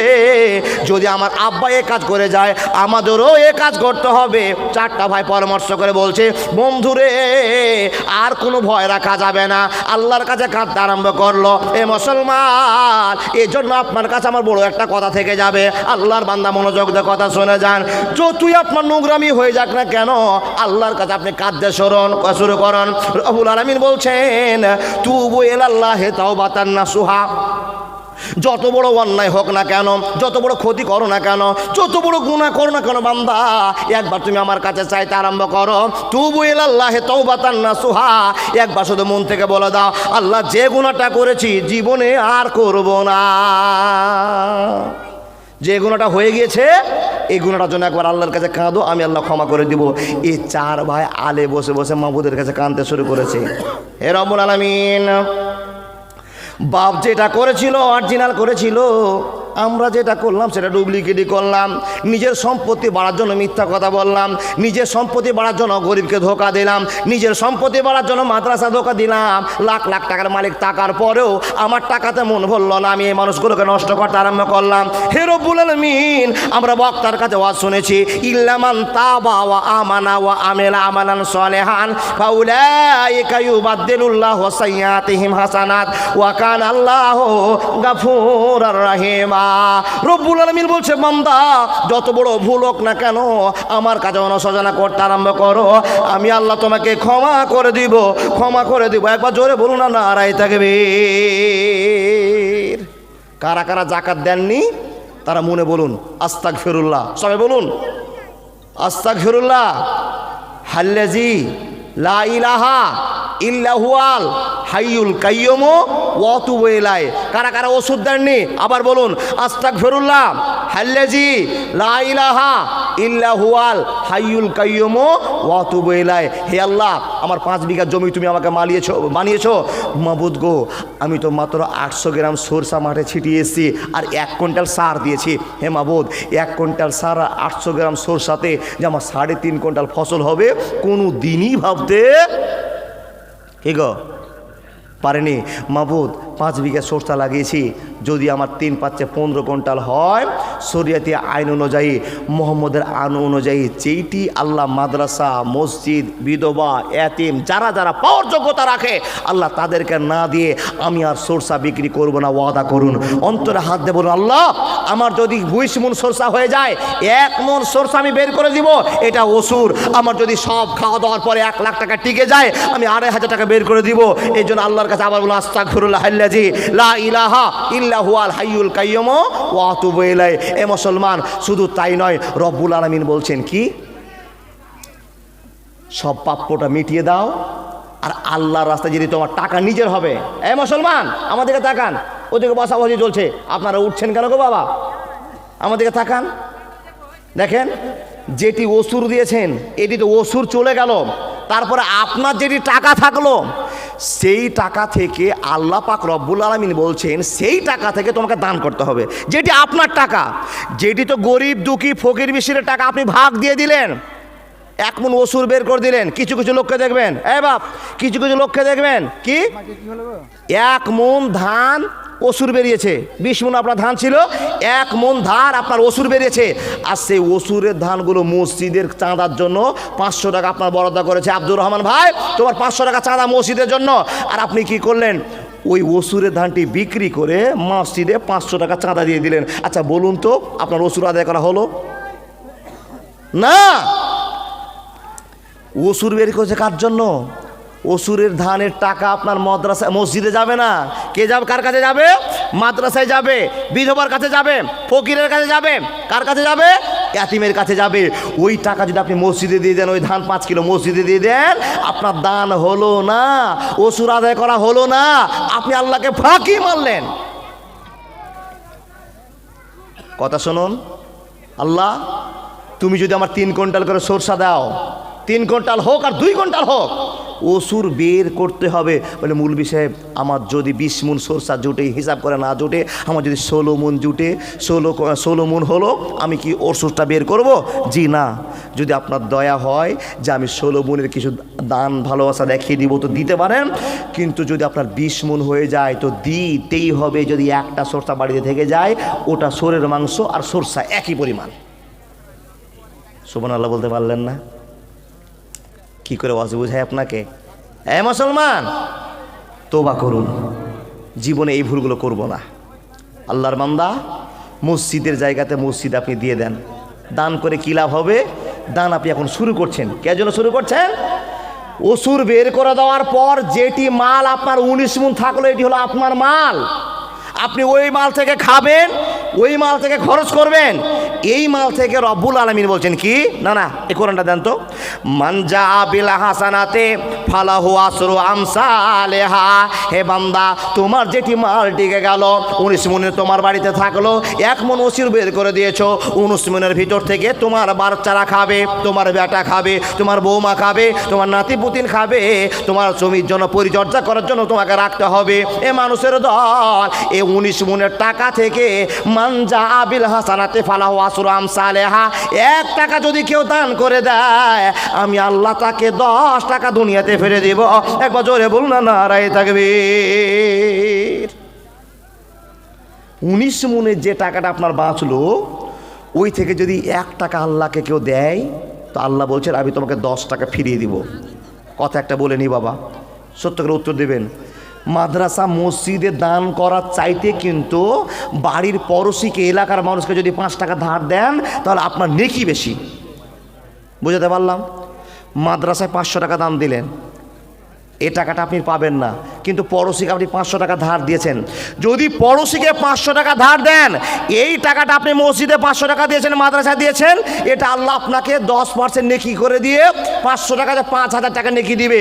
আর রব্বুল আলামিনের নবী মুহাম্মদ রাসূলুল্লাহ পড়ুন সাল্লাল্লাহু আলাইহি ওয়াসাল্লাম বলছেন, কোন মানুষকে যদি কেউ দয়া করে ধার দেয়, একটা লোক কাকতে মিনতি করে আপনার কাছে টাকা চাইছে, আর আপনি বলছেন ভাই টাকা নাই, কিন্তু আপনার পকেটে 5000 টাকা আছে, যদি কাউকে টাকা ধার দেন, তো আল্লাহ পাক রব্বুল আলামিনের নবী বলছেন তাকে 18% নেকি দেওয়া হয়। তাহলে কত? মাদ্রাসায় মসজিদে দান করার চাইতে মানুষকে ধার দিলে আরো 8% নেকি আপনার বেড়ে যায়। কোন লোকটা বলেন আপনার বাড়িতে টাকা আছে, একটা অবৈধ লোক আপনার কাছে 2000 টাকা ধার চেয়েছে, আপনি দিয়েছেন? দিয়েছেন, কিন্তু আবার ফাঁকিও দিয়েছেন। আমিও ফাঁকি দিয়েছি, টাকা থাকার পর বলছি ভাই নাই, বলেছি। যদি না পারেন বুঝান। এই মানুষের দল, আল্লাহ পাক রব্বুল আলামিন বলছেন মান জা বিল হাসানাতে ফালাহু আসরু আমসালেহা। ও মা বোনদের কাছে আমার আবেদন, মা বোনদের কাছে জায়গা হচ্ছে না, একটু সামনের দিকে আগে শুনবেন মা, সামনের দিকে আগে আসুন, পিছনটাকে ফাঁকা করে দেন। কেন? অনেক মা বোন আছে যারা বসতে পারছে না, তাই কমিটির লোকের আবেদন আছে, একটু আগে আসুন। মা, ভদ্রতার সাথে জীবন কাটান। আজকে অন্য ওয়াজ করছি না, শুধু আপনাকে বোঝার জন্য কথা বলে যাচ্ছি।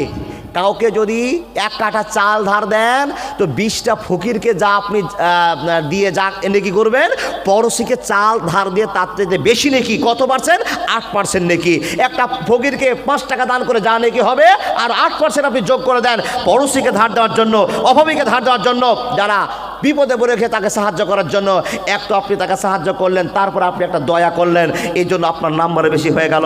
মুসলমান, আপনার কাছে আমার প্রশ্ন, আপনি 1 টাকা আল্লাহকে দিলেন, রব্বুল আলামিন বলছেন বান্দা আমি তোমার ওসুরের টাকা নিব না, ওসুরের টাকা নিব না, তোমার নিজস্ব টাকা আমার জন্য তুমি 1 টাকা ব্যয় করো। আল্লাহ, তোমাকে যদি আমি 1 টাকা ধার দিই, তুমি আমাকে কয় টাকা ফিরিয়ে দিবা? তো রব্বুল আলামিন বলছেন 1 টাকা যদি কেউ আমাকে ধার দেয়, আমি আল্লাহ তাকে 10 টাকা ফিরিয়ে দেয়। আল্লাহ তুমি কেমন করে আমাকে ফিরিয়ে দাও তো আমি দেখতে পাই না। বলে বান্দারে কেমন করে ফিরিয়ে দিই তুমি সেটা জানতে পারবা না। বন্ধু আমার, একটা রাওয়ায়াত না বললে বুঝতে পারবেন না। হযরত আলীকে কে কে চিনেন বলুন? চিনেন না? নাম শুনেছেন জি না? হযরত আলী কয় নম্বর খলিফা? 4 নম্বর খলিফা। স্ত্রীর নাম কি? ফাতেমা। উদাহরণ দিচ্ছি, আল্লাহ বলছেন 1 টাকা যদি কেউ আমাকে ধার দেয়, তো আমি আল্লাহ দুনিয়াতেই 10 টাকা ফিরিয়ে দিই। আল্লাহ, বুঝতে পারলাম না, তুমি আমাকে বুঝিয়ে দাও। আপনার যদি প্রশ্ন হয়, তো আমি আপনার কাছে বুঝিয়েছি, নবীর কাছ থেকে শোনা কথা, নবীর কাছ থেকে জানা কথা, নবীর মুখের কথাগুলো হাদিস, সেগুলো আপনাকে বলে শোনাচ্ছে। এ বাবা, 10 টাকা ফিরিয়ে দিবে কি করে? হযরত আলী স্ত্রীকে বলছেন, আপনার স্ত্রীর কথা আপনি জানেন, আমার স্ত্রীর কথা আমি জানি। স্ত্রীরা স্বামীর কাছে বায়না করে কি না? আজকে একটা ব্লাউজ দিও, আজকে একটা শাড়ি কিনে নিয়ে আসিও, আমার জন্য এইটা নিয়ে আসিও, আবেদন করে। হযরত আলী নিজের স্ত্রী ফাতেমাকে বলছেন, ফাতেমা, দুনিয়ার স্ত্রীর কথা শুনেছি যে স্ত্রীরা স্বামীর কাছে বেশ কিছু যদি আবেদন করে। আমি তো তোমাকে দেখছি 30 বছর থেকে, 20 বছর থেকে, 13 বছর থেকে, কোনো দিন তুমি আমার কাছে কোনো আবেদন করে জিনিস চাইলা না। হযরত আলীকে স্ত্রী ফাতেমা বলছেন, স্বামী গো, 30 বছরের জিন্দেগি আর কি করব। আল্লাহর ভয়ে দিন কাটাই, কি আপনার কাছে এমন জিনিস চাইবো যেটা আপনি দিয়ে আমাকে সন্তুষ্ট করবেন। আমার চাওয়ার কোনো জিনিস পড়ে না, আমি দুনিয়াকে ভালোবাসি না, ভালোবাসি আখেরাতকে। আমি শাড়ি, লিপস্টিক, ঠোঁট পালিশ, মালা কিচ্ছু চাই না, শুধু আপনার ভালোবাসা চাই আর রবের ভালোবাসা চাই, আমি কিচ্ছু চাই না। তো আলী বলছেন, হ্যাঁ গো সবাই চাইতো, তুমি যদি একটা আবেদন করতে তো আমার মনটা বড় হতো। আলীকে খুশি করবার জন্য ফাতেমা বলছে, স্বামী আমার জন্য একটা ডালিম কিনে নিয়ে আসিও। শর্টকাটে বলছি, বাবা একটা ডালিম কিনে নিয়ে আসিও। তো আলী বলছে, এইটা জিনিস চাইলা? তো বলছে, হ্যাঁ আমি এটা জিনিস চাইলাম, তুমি একটা ডালিম কিনে নিয়ে আসিও। হযরত আলী বাবা ডালিম কিনতে গিয়েছেন কোথায়? মার্কেটে নালাগুলোতে গিয়ে একটা 10 টাকা দিয়ে ডালিম কিনেছেন, কিন্তু 10 টাকায় ব্যালেন্স, যা নিয়ে গিয়েছিল সেই 10 টাকা দিয়ে একটা ডালিম হয়েছে। ছোট্ট একটা ডালিম কিনে নিয়ে স্ত্রীকে 30 বছরের স্বাদ মিটাবে, 20 বছরের স্বাদ মিটাবে, কোনো দিন চাই না আজকে চেয়েছে আমার ফাতেমাকে আমি খাওয়াবো, এই আনন্দ উপভোগ করার জন্য বাবা পকেটে ডালিমটা নিয়ে আসছে। শুধু একটা আয়াতকে ফলো করে কথা বলতে আরম্ভ করলাম, মান জাআবিল হাসানাতে ফালাহু আসরু আমসালেহা। রব্বুল আলামিন বলছেন, 1 টাকা যদি কেউ আমাকে ধার দাও তা আমি আল্লাহ তোমাকে 10 টাকা ফিরিয়ে দিই। এই কথাটা বোঝাবার জন্য হযরত আলী ডালিমটা নিয়ে বাবা নালার রোড থেকে আমাদের গন্ধুহরাতে ঢুকেছে। আর যখনই ঢোকা একটা ফকির কাঁপতে কাঁপতে গিয়ে বলছে, লা ইলাহা ইল্লাল্লাহ মুহাম্মাদুর রাসূলুল্লাহ। এ বাবা কিছু লোককে দেখবেন, কিছু ফকিরকে দেখবেন, দাড়িওয়ালা, টুপিওয়ালা, পাঞ্জাবিওয়ালা লোক দেখতে পেলে, বাবা দেও না গো, কিছু দেও না গো, মুখটা দেখাবে, কিছু খাবো। দেখেন ও জানে এই লোকগুলো দান করবে। তো হযরত আলী তো দয়ালু মানুষ, লোকটাকে দেখেই ফকিরের মনের আবেদন হয়েছে এর কাছে চাইলে কিছু পাওয়া যাবে। যখনই হযরত আলীর সামনে গেছে, লা ইলাহা ইল্লাল্লাহ মুহাম্মাদুর রাসূলুল্লাহ যখনই বলা, হযরত আলীর মনটা কি করবে গো? এ রব্বুল আলামিন, আমার সামনে ফকির, আমার পকেটে তো 5 টাকা নাই যে আমি ফকিরকে দান করে দিব। আর ফকির বলে দিয়েছে, আল্লাহ আমাকে দাও, আল্লাহ সাহায্য নেওয়ার জন্য হাত পাতে দিয়েছে। হে আল্লাহ, এখন যদি আমি ডালিমটা ছাড়া আমার পকেটও তার নাই, যদি ডালিমটা আমি দান করে দিই আমার ফাতেমাকে রাজি করতে পারবো না, আর ফাতেমাকে রাজি করতে না পারলে আমার অনেক দিনের চাহিদাটা মিটিয়ে যাবে। মাবুদ আমি কি কথা বলবো, কেমন ভাবনা নিয়ে ভাববো, এই চিন্তায় চিন্তিত হযরত আলীর হঠাৎ করে আল্লাহর কোরআনের আয়াত ভেসে উঠলো, কানে মাথায় ভাসলো, ও আম্মা সাইলা ফালা তানহার। যদি কোনো ফকির হাত পেতে দেয়, অভাবে হাত পেতে দেয়, আমার কাছে আবেদন করে দেয়, তোকে দিতেই হবে, না দিতে পারলে বুঝিয়ে বলতে হবে। কিন্তু রব্বুল আলামিন তোমার ভালোবাসা তো ফাতেমার চাইতে জোড়াল হতে পারে না, ফাতেমা আমার স্ত্রী। রব্বুল আলামিন আমি ফাতেমাকে বুঝে নিতে পারবো, মাবুদ গো নাম্বার ভালো করার জন্য তোমাকে প্রাধান্য দিতে হবে। ও আম্মা সাইলা ফালা তানহার। ফকিরকে এই ভাবনা চিন্তা করার পরে পকেটটা দুঃখের সঙ্গে খুলে দেওয়ার পর ডালিমটা বের করে ফকিরের হাতে দিয়েছে। একবার জোরে বলুন না মারহাবা। হামিদুর ভাই, ও হামিদুর ভাই, যদি বাড়িতে একটু পানি থাকে পকেট নিয়ে এসো তো ভাই, গিলাসা করে। এই বাপ তাকান আমার দিকে। হযরত আলী বলছেন, আল্লাহকে খুশি করাটাই জরুরি। আজকে ফাতেমা খাওয়াতে পারেনি ফাতেমাকে, কালকে যদি টাকা হয় আবার একটা নালাগোলা থেকে ডালিম কিনে ফাতেমাকে খাইয়ে দেব। কিন্তু ফকির আবেদন করেছে, দিতেই হবে। যদি ফকিরকে দিতে না পারি, ফকির যদি অভিযোগ করে দেয় তো আমার জীবন বেকার হয়ে যাবে। রব্বুল আলামিন হযরত আলী চিন্তা ভাবনা করার পর বন্ধুরে আমার ডালিমটা পকেট থেকে বের করে ফকিরকে বলছেন, বাবা যাও, তুমি তোমার দিনটা কাটাও, তুমি ডালিমটা খেয়ে নাও, এই ডালিম ছাড়া আমার দেওয়ার মতো আর কোনো সামর্থ্য নাই। এই ভাবনা চিন্তা করার পর ফকিরকে ডালিম দিয়ে দিল। শূন্য হাতে হাতটা জড়ো করে বাবা ভদ্রতার সাথে বাড়িতে প্রবেশ করতে আরম্ভ করেছে। হে মুসলমান, যদি বাড়িতে নেককার স্ত্রী থাকে, পরেশগার স্ত্রী থাকে, সত্য করে বলবেন তো স্বামীর মুখে দুঃখ আছে না হাসি আছে? স্ত্রী দেখে বুঝতে পারবে কি পারবে না? স্ত্রী আলীর ব্যবহার দেখে, বাড়িতে প্রবেশ করা দেখে বুঝে নিয়েছে ডাল মে কুছ কালা হে। বুঝলেন না কথা? মানে আলী যে আনন্দ করে ডালিম কিনতে গেল, ঢোকার সময় সে আনন্দ দেখতে পায় না। তার কারণ মনে হয় কিছু রাস্তায় গন্ডগোল হয়েছে, ফাতেমার টার্গেট হয়ে গেছে, ডালিম কিনতে পারেনি, আর যদি কিনেছে তো কাউকে খাইয়ে দিয়েছে। ইমানদাররা তো আল্লাহর ভয় করে, ইমানদার তো আল্লাহর ভয় করে, আল্লাহর ভয়ে কাউকে খাইয়ে দিয়েছে, দান করে দিয়েছে। এটা আলীর সন্দেহ নয়, ফাতেমার সন্দেহ। আলী মুখটাকে চুচুর মুচুর করতে করতে বাড়িতে ঢুকছে। ফাতেমা বলছেন, আলী যাওয়ার সময় আনন্দ করে বাজার গেলা, আর আসার সময় মুখটা দুর্বল কেন? ফাতেমাকে বলছে, ফাতেমা পকেট খালি, হাত খালি, 10 টাকা নিয়ে গিয়েছিলাম দান করবার জন্য। ফাতেমা রে, তোমার জন্য আনার কিনেছিলাম, ডালিম কিনেছিলাম, কিন্তু আসার পর দেখছি তো ডালিমের জন্য মালিক দাঁড়িয়ে গিয়েছে। ফকির আবেদন করে নিয়েছে, ফকিরকে ডালিম দিয়ে দিয়েছে। ফাতেমা তোমার জন্য ডালিম নিয়ে আসতে পারেনি, 8 দিন পর যেদিন টাকা হবে সেদিন ডালিম কিনে খাইয়ে দিব। ফাতেমা বলল, স্বামী আলী, তুমি কি এখন আমাকে চিনতে পারোনি? তুমি আমাকে ডালিম খাওয়াতে পারোনি, যার জন্য আমি কি আল্লাহর কাছে বিচার দেবো? আল্লাহ, আমার স্বামী আলী আমাকে ধোকা দিয়েছে, আমার জন্য ব্লাউজ খেতে পারি, যার জন্য আল্লাহকে আমি বিচার দেব? না না না, বিচার দেব না, বিচার দেব না। ও গো আমার শালি, তুমি স্বামী যে ভালো কাজ করেছো, আমি তোমার জন্য গৌরব করছি, তোমার জন্য গৌরব করছি। আমাকে আল্লাহ তুমি নেককার জান্নাতে স্বামী দিয়েছো, আমার মুখের খাবারটা ফকিরকে খাইয়ে দিয়েছো। একবার জোরে বল না সুবহানাল্লাহ। ভাই,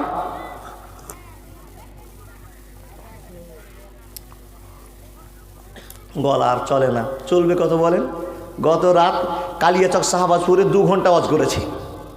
যেদিন থেকে মান্দা পড়া শুরু করে শেষ করেছি বাবা, রানিং চলতে আছে, রানিং চলতে আছে। সকাল হবে আবার কিষানগঞ্জ মির্জাপুর যাব, আর কিষানগঞ্জে জালসা শেষ হলে আবার আপনার গুমানি পাকুড় ঝাড়খণ্ড চলে যাব।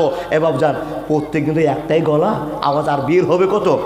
আপনাকে ভাঙা গলাতে তবু বলে যাচ্ছি, হযরত আলী দান করার পর স্ত্রীর কাছে যাচ্ছে, স্ত্রীর পরামর্শ হচ্ছে স্বামীকে স্ত্রী খুশি করার জন্য বলছে, ও স্বামী আলী, তুমি দুঃখ করিও না, আজকে তোমার টাকা নাই, আজকে ডালিম দান করে দিয়েছো, কালকে আমার জন্য কিনে নিয়ে আসো। যদি না পারো কোনো দিন ফাতেমা অভিযোগ করবে না তুমি আমাকে জীবনে একটা ডালিম খাওয়াতে পারোনি।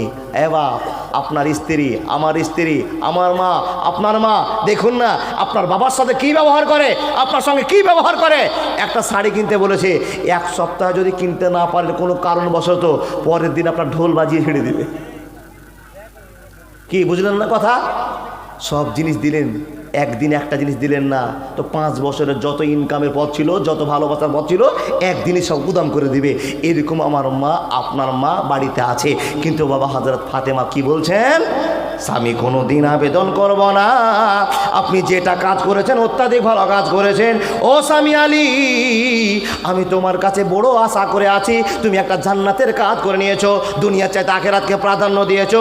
এই কথা স্বামী স্ত্রীর পরামর্শ চলছে, আর হঠাৎ করে গেটে এসে একজন লোক ডাক দিতে আরম্ভ করেছে, আসসালামু আলাইকুম ওয়া রাহমাতুল্লাহ। আসসালামু আলাইকুম। ওয়ালাইকুম আসসালাম। নবীজি বলছেন, লা তাদখুলু বুয়ুতান গায়রা বুয়ুতিকুম হাত্তা তাস্তানিসু ওয়া তুসাল্লিমু। হে আল্লাহর বান্দারা, আপনাকে শুনিয়ে যায়, মুসলমান আল্লাহ নবীকে ফলো করবে। কেন ফলো করবে? লাকাদ কানা লাকুম ফি রাসূলিল্লাহি উসওয়াতুন হাসানা। আল্লাহ নবীর আইনকে ফলো করবে। নবীজি বলছেন, মুসলমান কোনো বাড়িতে যদি প্রবেশ করতে যাও, আগে সালাম দিয়ে দাও, সালামটা পাঠিয়ে দাও। 1 বার সালাম দিয়েছে, উত্তর পাওয়া গেল না। 2 বার সালাম দিলে উত্তর পাওয়া গেল না। 3 বার সালাম দিয়ে দাও, উত্তর পাওয়া গেল না। যদি কেউ তোমাকে ওয়েলকাম না জানায়, স্বাগতম না জানায়, তুমি ফিরে চলে যাও। খবরদার ওই বাড়িতে প্রবেশ করিও না। নবীর আইনকে যদি অপেক্ষা করে বাড়িতে প্রবেশ করে না, হতে পারে তোমাকে ওই বাড়িতে ঢুকলে 3 লাখ টাকা জরিমানা লাগতে পারে। এটা নবীজির আদেশ, আপনাকে মানতে হবে, মানতে হবে। মুসলমান, নবী মোহাম্মদ বলছেন, লা তাদখুলু বুয়ুতান গায়রা বুয়ুতিকুম। এই শিষ্টাচারে জীবন কাটার দ্বারাই বাড়িতে দরজা ডাক দিচ্ছে, আসসালামু আলাইকুম। হযরত আলী আর ফাতেমা গল্প করছে ওই ডালিম নিয়ে। পিছন থেকে গেট খুলে বাবা দেখছেন একজন বিখ্যাত সাহাবা দাঁড়িয়ে আছে। নাম কি? সালমান ফার্সি। সুবহানাল্লাহ বলুন। সালমান ফার্সি বলছেন, আলী, তোমাকে ডাক দিলাম, আওয়াজ শুনতে পেয়েছো? বলে, হুজুর শুনতে পেয়েই তো গেটটা খুলেছি।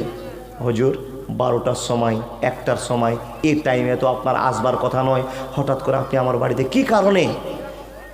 হযরত আলীকে বলছেন, আলী রে, নবীজি তোমার কাছে আমাকে পাঠিয়ে দিল। কি জন্য পাঠিয়ে দিল? বলে, আমার কাছে কিছু ডালিম আছে, এর জন্য পাঠিয়ে দিয়েছে। এই ডালিমটা তোমাকে দেওয়ার জন্য পাঠিয়ে দিয়েছে। হযরত আলী বলছেন, দেন, আমার শ্বশুর আমাকে তোহফা দিয়েছে, দান দিয়েছে, ভালোবাসা দেখিয়ে পাঠিয়েছে, দেন দেন ডালিমটা বের করুন। বন্ধুরে আমার, ডালিমটা বের করে 1টা 2টা করে গুনে গুনে দিচ্ছেন। 9টা ডালিম হয়েছে। হযরত আলী বলছেন, এই ডালিমগুলো আমি নিব না, নিব না, নেব না।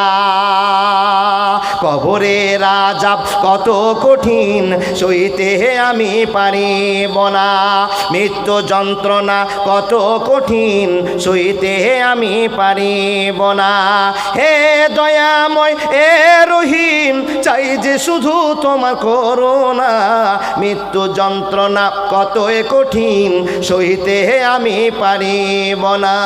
মসজিদের ওই পালকিখানা আসবে একদিন তা সবার জানা, বড়ই পাতায় আর গরম পানি গোসল দিবে কয়জনা, গোসল শেষে সাদা কাপনে নিয়ে যাবে তোমায় হে সোনা, কবরের আযাব কত কঠিন সইতে আমি পারিব না। একবার জোরে বলুন না সুবহানাল্লাহ। ভাই হযরত আলী আর সালমান ফার্সি কথা বলছেন, ডালিম গুনে দিচ্ছেন তো গুনে দেখছেন 9টা। হযরত আলীর ঈমানের জোর কত প্রমাণ, হযরত আলীর ঈমানের জোর কত। 9টা ডালিমকে আবার সালমান ফার্সিকে বলছে, ভাই এই ডালিমগুলো আমার নয়, তুমি ভুল করে গেট ভুল করে তুমি আমার বাড়িতে ঢুকে পড়েছো, এগুলো আমার নয়। সালমান ফার্সি বলছে, খ্যাপা তোমার শ্বশুর নবী মোহাম্মদ পড়ুন, আমাকে তোমার নাম করে ফাতেমার নাম করে দিয়ে পাঠিয়েছে, এগুলো তোমার। তো হযরত আলী বলছে, এটা আমার নয়। আরে ভাই কেন তোমার নয় বলো তো? বলেন, আমিরুল মুমিনিন ওগো সালমান ফার্সি, এই মালগুলো এজন্য আমার নয়, আমি কোরআন পড়েছি, কোরআনের জ্ঞান অর্জন করেছি, আর আল্লাহর কোরআনে প্রমাণ আছে, মান জাবিল হাসানাতি ফালাহু আসরু আমসালেহা।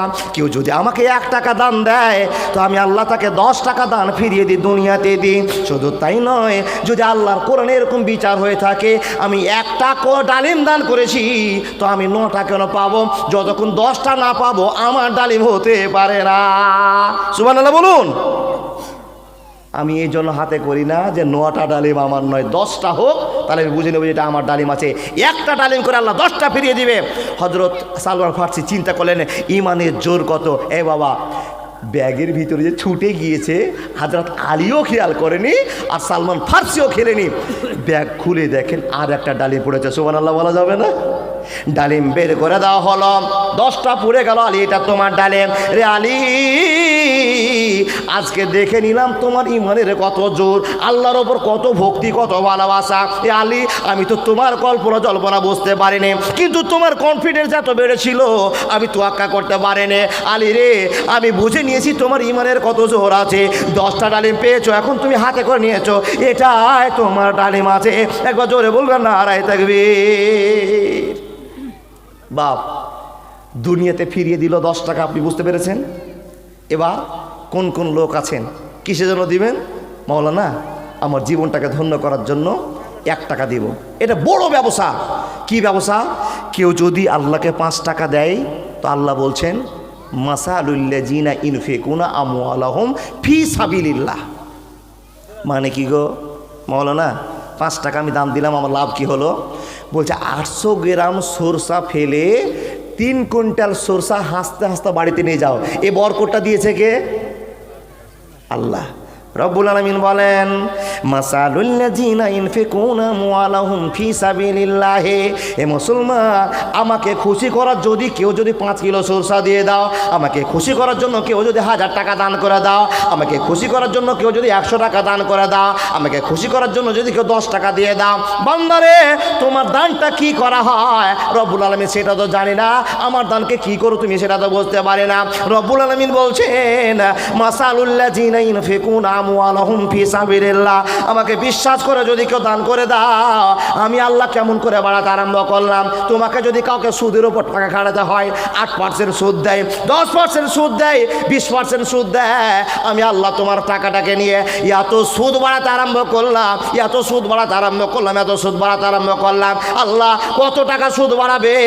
বলছেন এই আল্লাহর বান্দারা আমার, সে আল্লাহ রাব্বুল আলামিন বলছেন, এত সুদ বাড়াবো, এত সুদ বাড়াবো। কি পড়বে? ওয়া কুল্লা ইনসানিন আলজামনাহু তায়রাহু ফি উনুকিহি ওয়া নুখরিজু লাহু ইয়াওমাল কিয়ামাহ। যেই দিন কিয়ামতের দিন কিতাব খুলে দেওয়া হবে, তোমার 5 টাকাটা 5 কোটিতে পরিণত হবে। একবার জোরে বলুন না সুবহানাল্লাহ। কাউকে যদি সুদের ওপর টাকা খাটাতে দেন, যারা সুদ খাটান সজাগ হয়ে যান, সুদ খাটান সজাগ হয়ে যান। সবচেয়ে ছোট গুণাটা কত, ফতোয়া দিব না, থাক। এত খারাপ জায়গা আপনি জেনে নিয়েছেন, আর ফতোয়া দেওয়া দরকার নেই। এবার সুদ যদি আপনি খাটান, জি বকচরে আলহামদুলিল্লাহ এত মেয়ে হয়েছে যে বারবার খবর আসছে যার সাথে মেয়ে ধরছে না।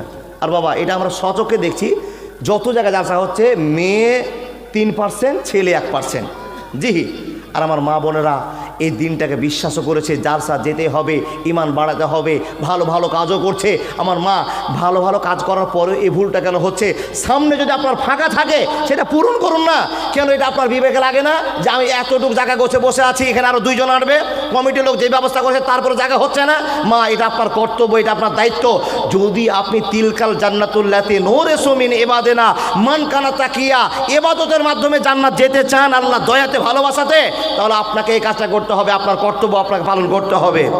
পুরুষদের ভিতরে অনেক জায়গা ফাঁকা আছে, কিছু কিছু চলে গেল। এ বাবা, কিছু কিছু লোক চলে যাওয়ার কারণটা বুঝতে পেরেছি, ওয়াজ ভালো লাগেনি। জি, এর চাইতে ভালো ওয়াজ আর কি করবো বাবা? যেটুকু আপনার ইমানের পরিবর্তন হবে সেইটুকু আপনি বোঝায়। আল্লাহর বান্দা যারা যারা ফাঁকা সামনে রেখেছেন একটু